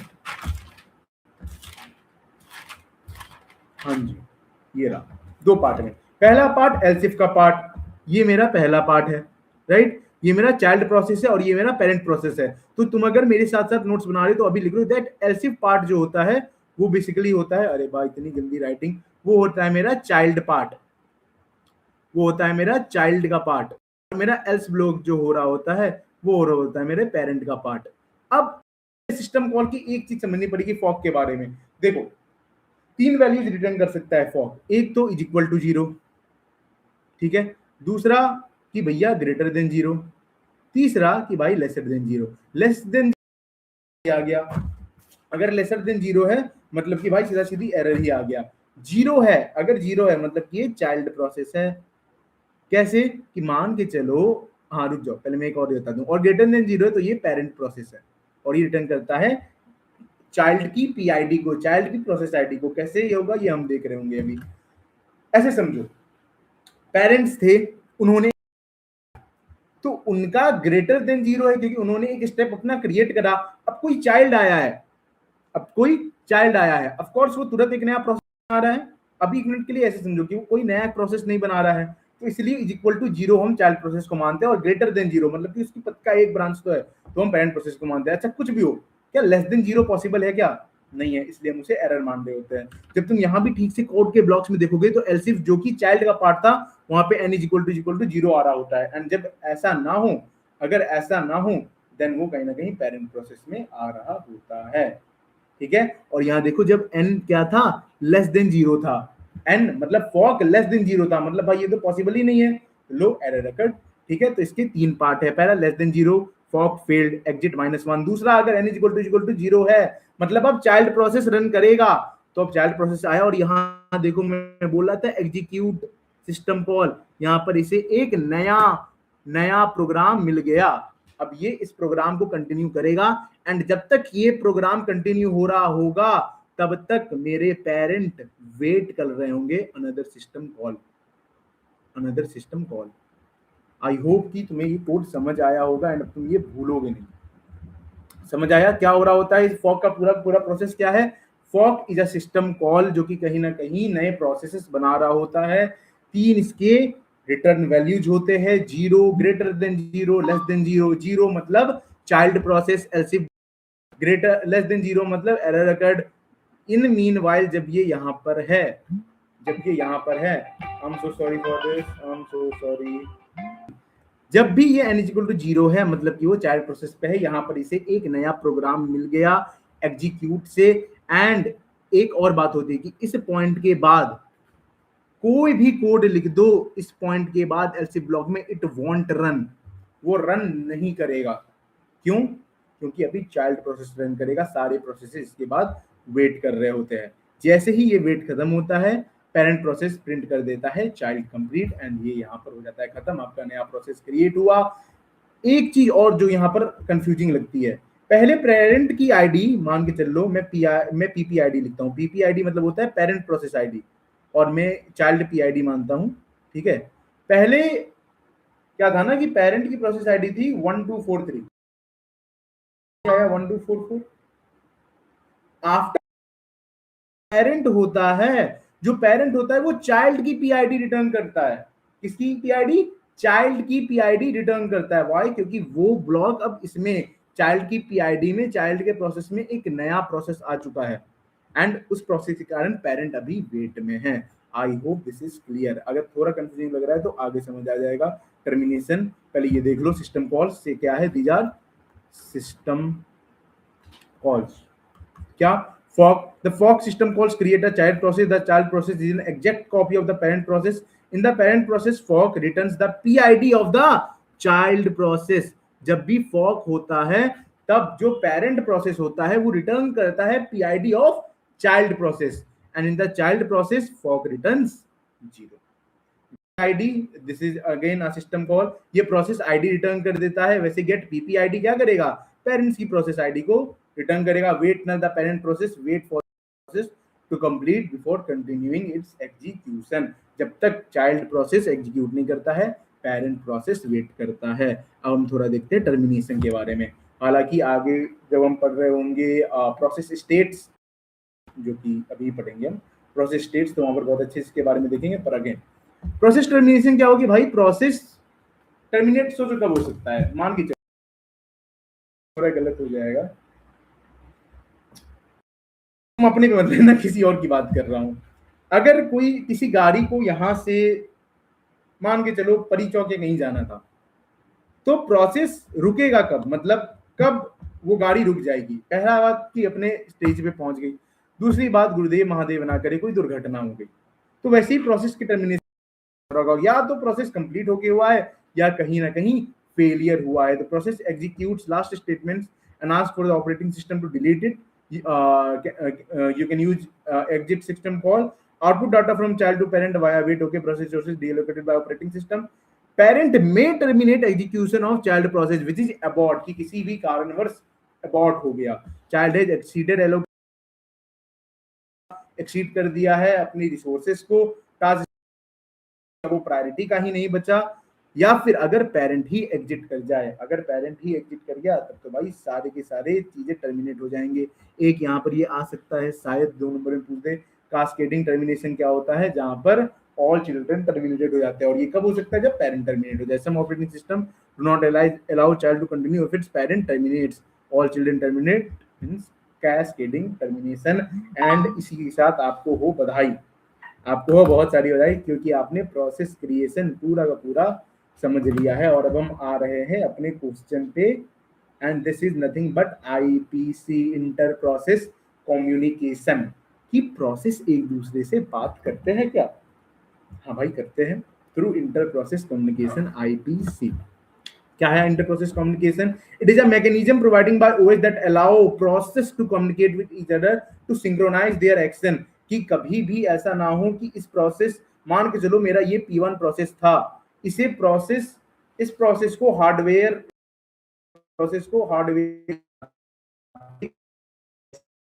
से मांग रहा होगा through this IPC, process of transferring data from one process to another, message charges fixed और वेरिएबल। 2 कॉमन मॉडल है, यही बेन है भाई, 2 common model है आईपीसी के, जो कि मुझे लग रहा है ये पक्का का पक्का आ सकता है। एक है मैसेज पासिंग, एक है शेयर्ड मेमोरी। मैं अभी थोड़ा सा बता दूं तो मजा आ जाए, वैसे लास्ट में बताने का क्या हो। देखो अंदर क्या होता है मैसेज पासिंग और शेयर्ड मेमोरी में, ये देखो शेयर्ड मेमोरी में एक पार्टिकुलर नया स्लॉट, एक पार्टिकुलर नया एरिया बनता है शेयर्ड मेमोरी का। अब कोई प्रोसेस ए है, उसने अपना डेटा शेयर्ड मेमोरी में भेजा, हमारा काम क्या था कि प्रोसेस ए का जो डेटा है वो प्रोसेस बी को मिल जाए, उसने शेयर्ड मेमोरी में डाल दिया, एंड शेयर्ड मेमोरी से फिर वो बी में चला गया। This was my shared memory part. Message passing क्या करेगा, ये सीधा प्रोसेस ए कोई नया स्पेस नहीं बनाएगा, ये कर्नल में जाएगा, प्रोसेस ए कर्नल में गया और कर्नल से प्रोसेस बी में आया। अब ज्यादा बेहतर कौन, शेयर्ड मेमोरी या मैसेज पासिंग? कुछ सोच रहे होंगे मैसेज पासिंग, क्योंकि भाई यहाँ कोई नया स्पेस बनाना नहीं पड़ रहा, कर्नल में दो, कर्नल से फटाफट हो गया, फास्ट भी हो गया। बट एक्चुअली दोनों अपने अपने जगह पे ठीक है, क्योंकि शेयर्ड मेमोरी कहीं ना कहीं एक नया स्पेस एलोकेट कर रहा है, एक नया स्पेस एलोकेट कर रहा है, ये बात तो सही है, बट उसने कर्नल को फ्री भी तो छोड़ दिया। देखो उसने कर्नल को फ्री छोड़ दिया, वहीं ये कोई नया स्पेस एलोकेट नहीं कर रहा है, पर यहाँ पर कर्नल फिर भी काम कर रहा है। बेटर कौन है? Both of functions. अब भाई थोड़ा थोड़ा स्पीड में देख लेते हैं, चलो। मैसेज पासिंग क्या है? Message passing is a general method used for IPC for process inside the same computer for process in a network distributed system. या तो एक सेम कंप्यूटर के अंदर टाइप्स ऑफ प्रोसेस चल रहे वहां हो, या ये कंप्यूटर मल्टीपल क्या है, डिस्ट्रीब्यूटेड फॉर्म कर रहा है नेटवर्क, कि एक ही कंप्यूटर मल्टीपल नेटवर्क्स बना रहा है, अगर इन सब में भी शेयर करना है तो मैसेज पासिंग ज्यादातर यूज में हम ले रहे होते हैं। भाई डायग्राम इतना स्लो क्यों है, क्या टीचर बनेगा रे तू? चलो ठीक है, समझ जाना भाई, ठीक है। In both cases the process में और मे नॉट बी, हाँ ये बहुत बड़ी बात है, ब्लॉक्ड, इसमें सिंक्रोनस एसिंक्रोनस देख रहे होते हैं, हम अभी देखेंगे क्या होता है सिंक्रोनस, क्या होता है एसिंक्रोनस। केसेस में मतलब प्रोसेस या तो ब्लॉक हो भी सकते हैं या ब्लॉक नहीं भी हो सकते हैं, व्हाइल सेंडिंग अ मैसेज और रिसीविंग अ मैसेज, देख लेंगे अभी हम आगे। ये देखो एक बहुत प्यारा सा डायग्राम लिखो भाई, नंबर आते हैं मेरे से पूछो, मेरे कटते भी इसीलिए, एक तो राइटिंग भी खराब है। सेंडिंग प्रोसेस गया, मैसेज पासिंग मॉड्यूल, यहाँ एक नया मैसेज बेसिकली बन रहा होता है, देन यहाँ से again message passing module, and यहाँ पर आया रिसीविंग प्रोसेस, ठीक है। मैसेज फॉर्मेट ये बहुत जरूरी है, जैसे तुम आगे पीसीबी पढ़ोगे, पीसीबी क्या करता है, एक ऐसा डाटा स्ट्रक्चर है जिसमें सारा कुछ स्टोर होता है, वैसे ही मैसेज का भी सब कुछ तुम्हें स्टोर करना जरूरी है, कि भैया तुम मैसेज भेज रहे हो तो होता है ना, खत जब लिखते थे कि ये भाई फॉर्मल लेटर है, इनफॉर्मल है, कहाँ जाएगा, कहाँ से आ रहा है, कितना लेंथ है, क्या इन्फॉर्मेशन है इसकी, और फिर कंटेंट्स क्या है, तो वही message type, destination ID, source ID, message length और कंट्रोल इन्फॉर्मेशन। मैसेज फॉर्मेट क्या है? Consist of header and body of message. In Unix no ID only message type is required, Unix operating system में ID की requirement नहीं पड़ती है। Control info कि आप कर क्या रहे हो हैं, एंड देन क्यूइंग डिसिप्लिन, मतलब कि यूजुअली ये फीफो होता है, first in first out. Usually क्या होता है? फीफो, कि भाई ऐसी प्रायोरिटी जिसमें होती है, प्रायोरिटीज इंक्लूड हो सकती है, लेकिन ज्यादातर ये फीफो ही होता है कि भाई first in is first out. Okay, कैसे, मतलब ये मैसेज क्यू में हम देख रहे होंगे इसके अगले, ये रहा message queue. A message queue is a linked list of message stored within the kernel. It is identified a message queue by a message queue identifier. This method offers communication between single to single process unicast और single to multiple process multicast। देखो यहीं आ गया networking की बात, networking की बात यहाँ गई। तुम देख रहे थे डिस्ट्रीब्यूटेड सिस्टम में कैसे चल रहा होता है। तो अगर एक ही चैनल है उसको मल्टीपल पे ब्रॉडकास्ट करना है तो वो कहीं ना कहीं मल्टीकास्ट के हिसाब से हो रहा होगा। एंड मैसेज क्यू में कैसे हम लोग क्या होता है तरीका मैसेजेस को पास करने का, सो फीफो। But priority exists. पहले से स्क्रीनशॉट ले लो। अरे नहीं, हाँ आ गया तुम्हारा ब्लॉकिंग, सिंक्रोनस और एसिंक्रोनस। सिंक्रोनाइजेशन इन मैसेज पासिंग। ब्लॉकिंग कहीं ना कहीं सिंक्रोनस माना जाता है और नॉन ब्लॉकिंग एसिंक्रोनस माना जाता है। क्या है sir synchronous asynchronous? Basically Hindi भाषा में समझो, मतलब रुकेगा या नहीं रुकेगा। सिंक्रोनस रुकेगा, एसिंक्रोनस नहीं रुकेगा। क्या कि अगर ब्लॉकिंग सेंड है तो सेंडर ब्लॉक तब तक वेट करेगा जब तक मैसेज रिसीव ना हो। मतलब अगर ब्लॉकिंग सेंड है तो सेंडर के पास सेंडिंग ब्लॉक तब तक रहेगा जब तक सामने मैसेज रिसीव ना हो, तब तक वो वेट करता है। वहीं अगर ब्लॉकिंग रिसीव है तो सेम, रिसीवर ब्लॉक भी तब तक वेट करेगा जब तक मैसेज अवेलेबल तक आए नहीं। नॉन ब्लॉकिंग में ऐसा नहीं है। नॉन ब्लॉकिंग में ऐसा है कि सेंडर ने सेंड कर दिया मैसेज, रिसीव हो नहीं हो उसे कोई फर्क नहीं पड़ता, वो अपने क्यू में जाएगा, अगला मैसेज सेंड करेगा। Same goes for non blocking, receive हो कि नहीं हो कोई ये वेट नहीं करेगा। ठीक है, यहाँ पर किसी भी तरह का, अगर इसको आसान भाषा में समझो, सो नो वेटिंग एंड ये ब्लॉकिंग जो कि सिंक्रोनस है, दिस वेट्स। बस इतना सा पार्ट था। शेयर्ड मेमोरी, ये आ गया हमारा दूसरा पार्ट। शेयर्ड मेमोरी जो हो रहा होता है, shared memory can be simultaneously accessed be multiple process. This is done so that process can communicate with each other. वही वाली बात, शेयर्ड मेमोरी क्या में क्या होता है, एक पार्टिकुलर एरिया ही बनाता है शेयर्ड मेमोरी का जहां पर मेमोरी अपनी शेयर और फिर वहां से निकल जाए, डायरेक्टली कर्नल से ये नहीं हो रहा होता।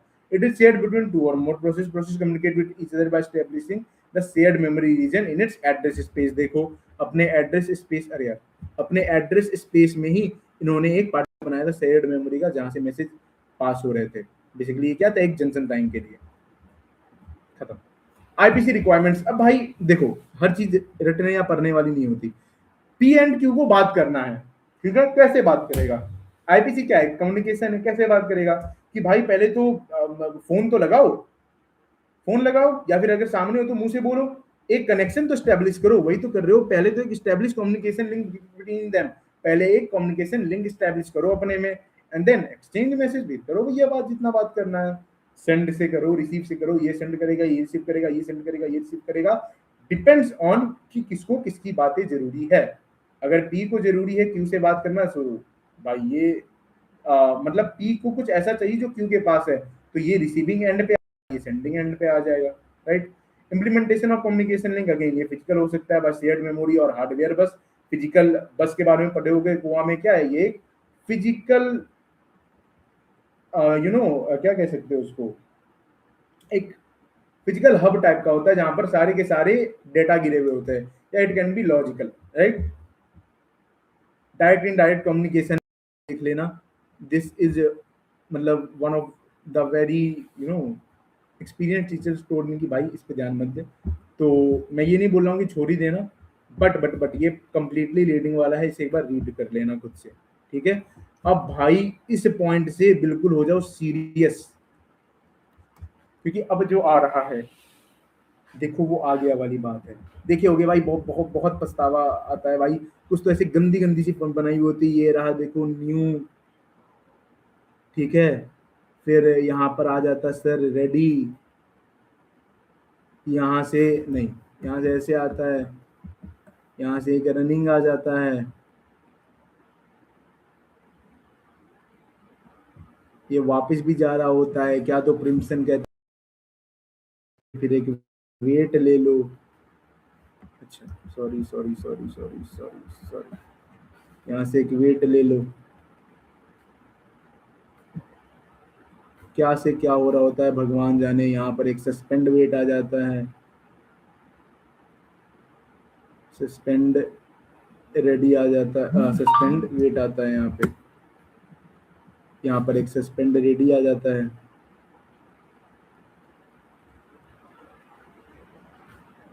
एंड यहाँ पर फाइनली ये कहीं जाके यहाँ पर हो रहा होता है टर्मिनेट। अरे रे रे रे, जगह ही कम पड़ गई। ये बहुत माथा खराब होता है सर, कभी इनपुट आउटपुट नहीं मिल रहा है, कभी इनका रैम फुल हो जा रहा है, 1000 प्रोसेस स्टेट है, भर के आते हैं, पूरा पीसीबीसी पे डिपेंड कर रहा होता है। तो यस, ये सारे के सारे प्रोसेस स्टेट होते हैं। मतलब क्या समझो, प्रोसेस क्या है समझ गए, प्रोसेस बनाना सीख लिए, प्रोसेस बना के कुछ तो करोगे। तो सोचो एक नया प्रोसेस आया, क्या होगा भाई, एकदम नया नया होगा, मार्केट में बिल्कुल नया प्रोसेस आया, सोच रहा है भाई मेरे जैसा नया नया कोई आया कि भाई यूट्यूब पे वीडियो डालेंगे, सोच रहे कि हाँ इतने दिन में इतने सब्सक्राइबर होंगे, कंसिस्टेंसी ही नहीं है भाई, कंसिस्टेंट कहाँ हो तुम। चलो ठीक है, अब वहां से ये रेडी स्टेट में है कि हाँ नाउ आई एम रेडी, अब मैं बिल्कुल रेडी हूँ, मतलब बस अब तो दो भाई, अब मुझे तुम प्रोग्राम, मेरा प्रोसेस बन गया है, मुझे अब तुम एलोकेट कराओ, मुझे अब तुम सीपीयू के पास भेजो कैसे भी। अभी तक सीपीयू पे भी नहीं गया है, रेडी स्टेट में भी सीपीयू तक नहीं गया है, रनिंग स्टेट आया। नाउ अब आप, now you are in the business, अब आप एक बिल्कुल लीथल प्रोसेस की तरह चल रहे हो, आप बिल्कुल रन स्टेट में हो। अब इस रन स्टेट से पहले भी कभी कभी आ जाती है दिक्कत। क्या दिक्कत आ जाती, अगर रनिंग स्टेट में ही थोड़ा हाई प्रायोरिटी आ गया तो वो वापस से रेडी स्टेट में चले जाएगा प्रीएम्पशन करके, ठीक है। या फिर अगर यहाँ पर बहुत ज्यादा मेमोरी फुल है रेडी स्टेट में भी, तो ये चला जाएगा सस्पेंड रेडी में। अच्छा, स्टेट में था, रन स्टेट में था, पर क्या हुआ कि मुझे अचानक से किसी इनपुट आउटपुट की जरूरत पड़ दी, जैसे बोलते हैं ना प्रेस एंटर टू स्टार्ट, उसकी जरूरत पड़ गई। अब मैं रुका हुआ हूं, एंटर दबा नहीं रहा हूं। अब एक और दिक्कत है सर, वेट में ना पहले भरी हुई थी, 4 जगह थी, चारों भरी हुई। अब क्या सर, अब कहां जाएगा, तो लो रन चला जाएगा सस्पेंड वेट में।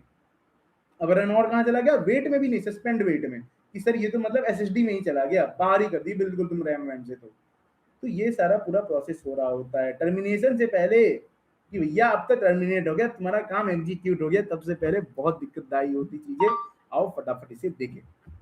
न्यू स्टेट, ये देखो प्यारा सा कि एकदम नया प्रोसेस आया है, जस्ट क्रिएटेड, अभी प्रोसेस क्रिएट हुआ है, कहीं लॉन्च वॉन्च नहीं होगी, एकदम क्रिएट की हाँ मैं तैयार हूँ।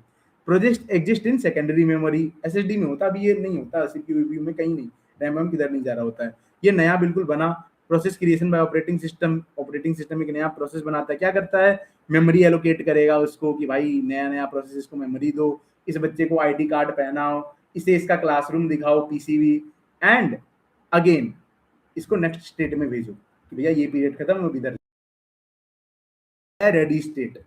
न्यू था, रेडी हुआ, ये वेट कर रहा है for the CPU to execute it.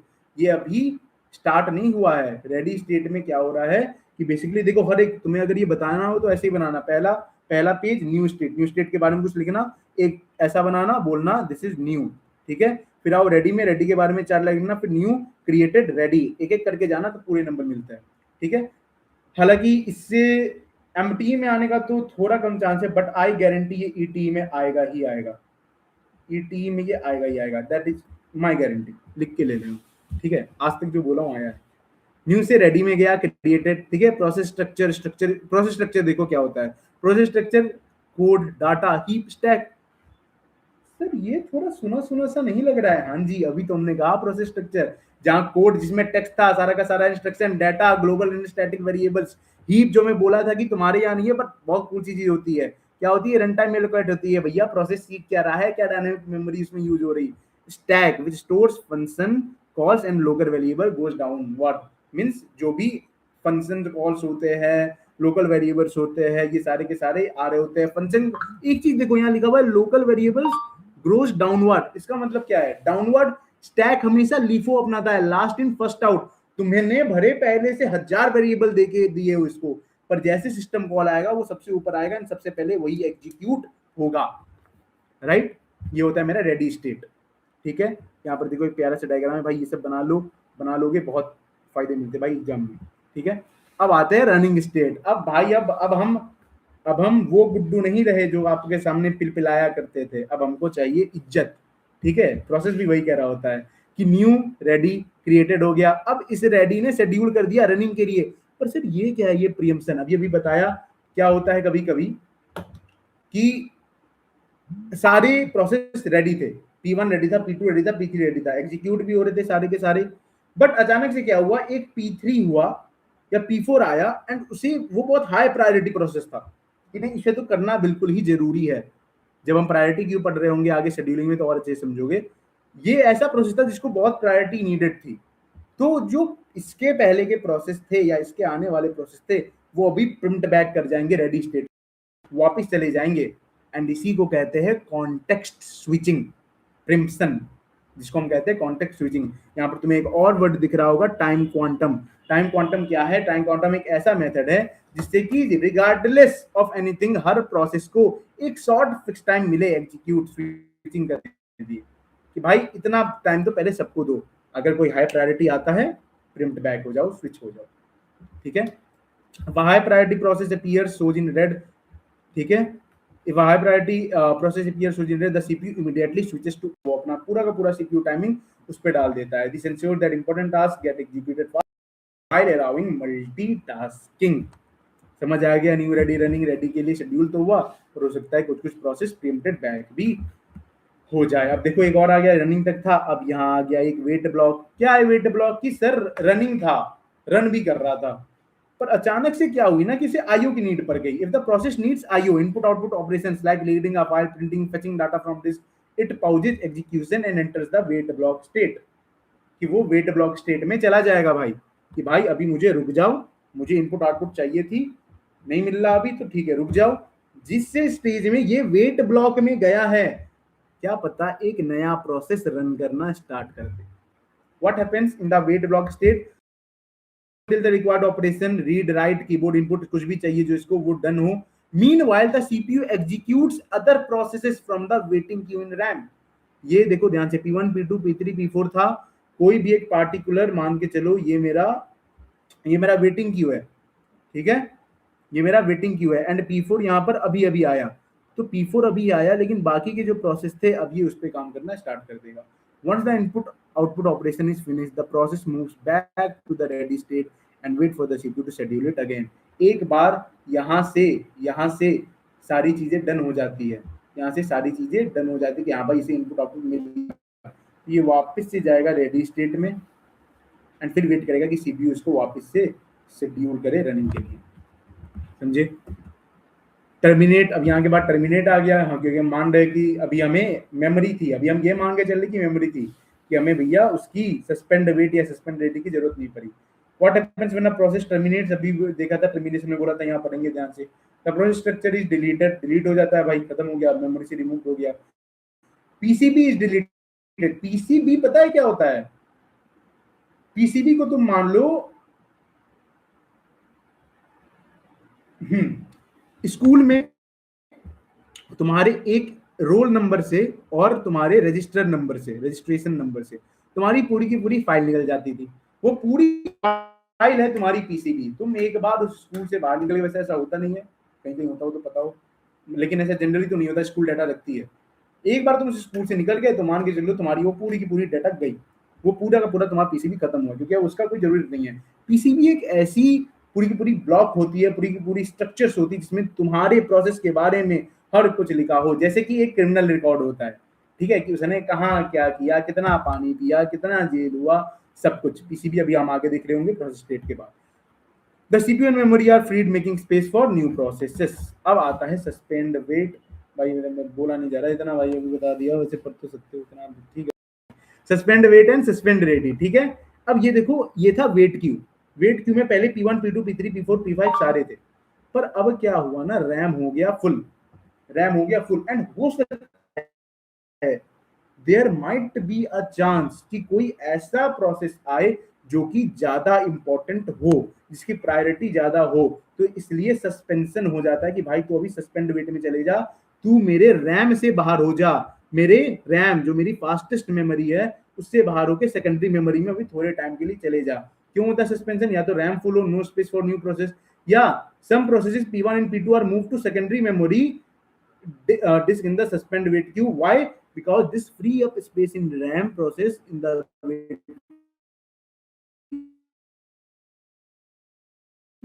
कि P3 P4 P5 पहले वर्क कर सके जब तक P1 P2 होगा। बट हमें चाहिए कि P3 P4 P5 ज्यादा जरूरी है, तो दो चीज में या तो रैम फुल हो जाए या हम देख रहे हैं कि ज्यादा प्रायोरिटी हमें P3 P4 P5 को डालनी है, भले वो वेट क्यू में क्यों ना हो, तो हम इसे सस्पेंड वेट क्यू में डाल देते हैं। हम इसे सस्पेंड वेट क्यू में डाल देते हैं। ये क्वेश्चन हो सकता है कि सर इतनी जरूरी थी P3 P4 P5 की, तो ये वेट में क्यों है? This should be in running stage. हो सकता है रनिंग स्टेज में उससे भी ज्यादा प्रायोरिटी वाला कुछ हो रहा हो और ये सारे वेट क्यू में हो, पर वेट क्यू में भी इन तीनों प्रोसेस की बहुत जरूरी है और ये फिर भी पीछे आ रहे हैं, तो दैट इज व्हाई हम उसे क्या करेंगे, सस्पेंड वेट क्यू में डाल देंगे। I hope this is clear. Suspend ready क्या है? A process in the suspend ready state is ready to execute but has been move to secondary memory disk because RAM is full. RAM कहीं ना कहीं full हो गया है। It is waiting for the space in RAM to become available because it can be scheduled for execution. अब से देखो क्या था, सेम इसके साथ वही केस है, दो केस, या तो मेमोरी फुल हो जाए या फिर लोअर प्रायोरिटी वाली कोई भी चीज है उसे नीचे डाल दो। मतलब कि ये है मेरी रेडी क्यू, ये सारे रेडी स्टेज में P1 P2 P3 P4 P5। अब P6 आया, मान के चलो 6 लोगों की टीम थी, ठीक है, सातवां आता है, नहीं बोलूंगा, सातवां आता है एंड वो बोलता है, उसे देख के सेलेक्टर बोलते हैं अरे यार, ऑपरेटिंग सिस्टम बोलता है भाई इसमें तो बहुत जाने यार, इसे हमने नहीं दिया, तो वो उसमें से जो लोएस्ट प्रायोरिटी की होती है उसे वो क्या करेगा, सस्पेंड रेडी क्यू में डाल देगा, क्योंकि एक हाई प्रायोरिटी वाले के लिए जगह बन सके। दोनों चीज यहाँ भी है, या तो मेमोरी फुल हो जाए या फिर एक लोअर प्रायोरिटी को मूव कर दो secondary memory suspend ready queue में, एक हायर प्रायोरिटी का उसके पे आ सके। आई hope this is clear. And ये बनता है मेरा finally process state transition diagram पूरा का पूरा। वही है, देखो न्यू क्रिएटेड, रुक जाइए, अच्छा वाला पढ़ लेंगे, मतलब अच्छा ही पढ़ने सब, अच्छा इसमें नहीं आता, अरे यार कोई बात नहीं। न्यू ने क्रिएट करा, नया प्रोसेस रेडी में गया, रेडी से वो शेड्यूल्ड हुआ रनिंग के लिए, प्रिम्ड बैक भी हो सकता है, क्यों अगर इनपुट आउटपुट वाली कोई बात हो या फिर हायर प्रायोरिटी वाली बात हो। कंप्लीशन, अगर सब कुछ ठीक है तो कंप्लीशन होकर टर्मिनेट हो गया, या फिर रनिंग से हो सकता है आईओ रिक्वेस्ट हो और वो वेट ब्लॉक में जाए, जब उसे वापस मिल जाए तो वो वापस से रेडी में जाए कि मुझे वापस से शेड्यूल किया जाए, या फिर सेम उसी वेट ब्लॉक में वेट सस्पेंड वेट में भी जा सकता है। क्योंकि वेट में क्या हो, या तो रैम फुल हो रही है या कोई और अच्छा चीज जो तुम्हारे कारण रुका हुआ है, तुम्हारे कारण नहीं, किसी और के कारण, ठीक है। एंड एक बार वो वहां से कंप्लीट होता है तो वेट ब्लॉक में आता है, फिर वो वेट ब्लॉक से रेडी में जाने का ट्राई करता है कि वो वापस से रनिंग होकर टर्मिनेट हो सके। अब सस्पेंड वेट से भी सस्पेंड रेडी में जा सकते हैं कि भाई सस्पेंड वेट था, अब ये सस्पेंड रेडी में गया और रेडी से तो सस्पेंड रेडी में आ ही रहा था, समझ रहे हो गोलमाल। अगर एक एक करके बनाओगे, मैंने जैसे मैं तुम्हें दिखाऊं, मैंने भी जैसा बनाया है, जो कि मिनट भाई कहाँ बनाया था, हाँ ये रहा, मैंने भी एक एक पेज करके बनाया, ये रहा न्यू, फिर न्यू रेडी, फिर रनिंग स्टेज आया, फिर रनिंग के साथ मेरा यहाँ पर टर्मिनेशन आया, वेट ब्लॉक आया, एंड फाइनली हम भी जाके यहाँ पहुंचे। एक एक करके बनाओगे सही से बनेगा। आप तुम्हारे साथ अच्छी बात ये है कि तुम्हें सब कुछ आता है, तुम्हारा बस हाथ चलाना अब जरूरी है, ठीक है। प्रोसेस के एंड पे आ रहे होते हैं which is PC, process control block. क्या क्या सीखा हमने इस प्रोसेस की जर्नी में? हमने प्रोसेस सीखा कि प्रोसेस क्या है, हमने प्रोसेस क्रिएशन सीखा कि हम प्रोसेस कैसे क्रिएट कर रहे होते हैं, और हमने सीखा प्रोसेस के स्टेट्स कि प्रोसेस के क्या क्या स्टेट्स हो सकते हैं, कैसे वो शेड्यूल हो सकते हैं, कैसे वेट कर रहे होते हैं। अब हम सीख रहे होते हैं प्रोसेस कंट्रोल ब्लॉक की इन सभी चीज के बाद, कौन कितना वेट कर रहा है, कौन कहाँ है, किसकी आईडी क्या है, किसने कितना मेमोरी एलोकेट किया, किसने कितना इनपुट आउटपुट लिया, क्या स्टेटस था, होगा, सब कुछ ये रखता है मेरा प्रोसेस कंट्रोल ब्लॉक TCP। ठीक है। स्ट्रक्चर डाटा स्ट्रक्चर क्या लिख दिए, data structure us to manage, अरे भैया बेसिकली पीसीबी एक ऐसा किताब है जिसके अंदर तुम्हारे पूरी चिट्टे किट्टे लिखे रहते हैं प्रोसेस के, एक ऐसा डाटा स्ट्रक्चर जिसमें कि हर एक टाइप का डाटा हो किसी भी प्रोसेस के बारे में। क्या क्या हो सकता है सर? पॉइंटर, उसके प्रोसेस स्टेट क्या है, process number, program counter, CPU registers मतलब कि store, memory allocations, list of open files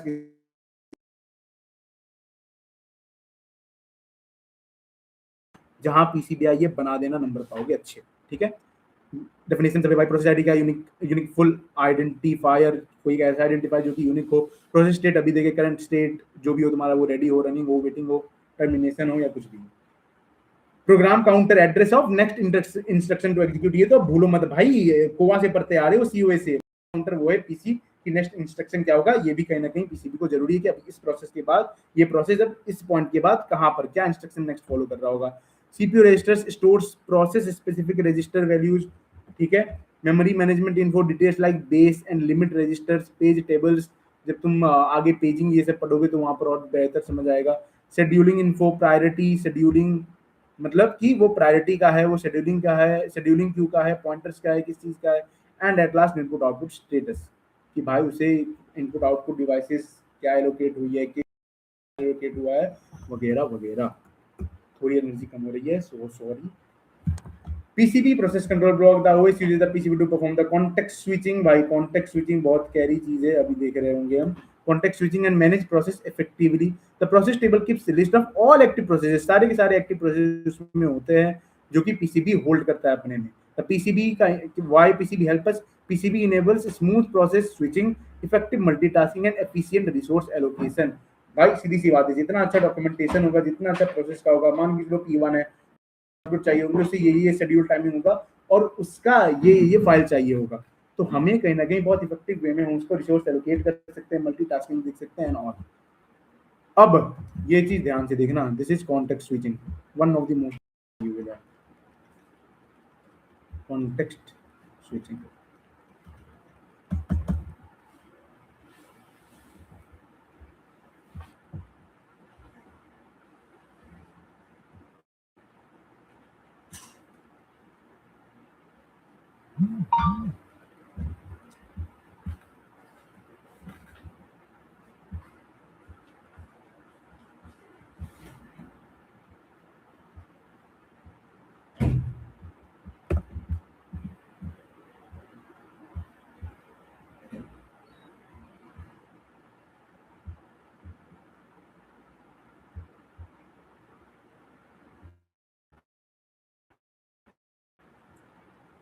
कोई बात नहीं भाई, हाँ तो बहुत प्यारा सी डिफिनेशन है वैसे यहाँ पर, जजमत कहना डिफिनेशन बहुत प्यारी है। The process of switching from one process to another is called context switching. It is a mechanism to store and restore the state of context of a CPU in PCB so that a process execution can be resumed from the same point at a later time। अब सुनो, एक तो हुआ context switching, तुम्हें एक priority का काम दिखा, तुम्हें एक प्रायोरिटी का प्रोसेस दिखा, तुमने कॉन्टेक्स्ट स्विच कर लिया, प्रिम्प्ट कर दिया, उस प्रोसेस को पीछे देख के इस वाले प्रोसेस को स्टार्ट कर दिया। पर अभी उसने जितने भी काम करे उस पार्टिकुलर प्रोसेस में, जिसे तुमने पीछे भेजा है, अगर तुम उसे स्टोर नहीं करोगे, तुम पीसीबी में उसका एक डाटा नहीं डालोगे, उसने कितना काम करा, कितना एलोकेट लिया, क्या नहीं किया, उस प्रोसेस का कितना काम पहुंचा, तब अगले बार जब वो प्रोसेस वापस से आएगा तो उसको वापस से स्टार्ट होना पड़ेगा। तो कॉन्टेक्स्ट स्विचिंग एंड पीसीबी ये दोनों हैंड टू हैंड चल रहे होते हैं, जो तुम्हें यहाँ दिख रहा होगा। This is ideal state. क्या हुआ कि भाई अचानक से इंटरप्ट हो गया या सिस्टम कॉल हो गया। इंटरप्ट और सिस्टम कॉल का मतलब क्या है? सिस्टम कॉल मतलब कोई हाई प्रायोरिटी का आ रहा है, कोई एक नया फॉग वेट कुछ भी ऐसा, तभी जाके कोई नया प्रोसेस क्रिएट हो रहा है, कोई एक प्रोसेस वेट पे जा रहा है, तो उससे इंटरप्ट हो रही है कहीं ना कहीं चीजें, तो फटाफट वो क्या करेगा, सेव स्टेट इनटू पीसीबी, फटाफट वो स्टेट सेव कर देगा, ठीक है। And reload state from PCB 1, मतलब कि मान के चलो पीसीबी 0 इसने सेव किया और पीसीबी 1 जो चल रहा था इसे आपने वापस से स्टार्ट करा है, तो वापस से पीसीबी 1 आने लगा। अब इतने दूर में एग्जीक्यूट हुआ, क्या करेगा, पीसीबी 1 अभी जितना काम किया उसको सेव किया एंड रीलोड कर दिया PCB 0। Again this is ideal condition जब ये ऐसा हो रहा है एंड इस प्रोसेस में ये एग्जीक्यूट हो रहा है, process operating system. And this is all about PCB and context switching, ठीक है। यहाँ पे आपका कॉन्टेक्स्ट स्विचिंग खत्म होता है, last line. Using this technique a context switch enables multiple processes yes to share a single CPU। it is an essential part of a multitasking operating system features। इस technique से कहीं ना कहीं context switching बहुत easily enable करता है आपको multitasking के लिए, कि आप एक ही साथ मल्टीटास्क कर पाओ, वरना एक ही प्रोसेस जो चल रहा है वो चलते ही रह जाएगा, हाई प्रायोरिटी वाली चीजें नहीं हो पाएंगी, वो खत्म होगा फिर दूसरा आएगा। बट पा रहे हो, आपने यूट्यूब खोला, आपने स्पॉटिफाई खोला, आपने नेटफ्लिक्स खोला, आप व्हाट्सएप पे टेक्स्ट कर रहे हो, सब कुछ एक साथ आप कर पा रहे हो due to this context switching and PCB. That is it for the first part. Second part में ये तो कुछ नहीं है, ये तो एक रियल लाइफ एग्जांपल है भाई, student ID, process ID, speaking status, ठीक है। नेक्स्ट पार्ट में पूरा का पूरा जो तुम्हारा शेड्यूलिंग पार्ट है हम वो देख रहे होंगे। एंड ये वीडियो तुम जब देख रहे हो तो मैं वो रिकॉर्ड कर रहा हूँ, ये खत्म होगा मैं रिकॉर्डिंग स्टार्ट करूंगा एंड ये पार्ट इसे रेंडर वेंडर करके अच्छे से एक वीडियो में बांध के कोई और पब्लिश कर रहा होगा। So all the best, good luck and wish for me too भाई। And I am so sorry कि इतना नेटवर्क लैग हुआ and all, but do trust the process. Thanks a lot.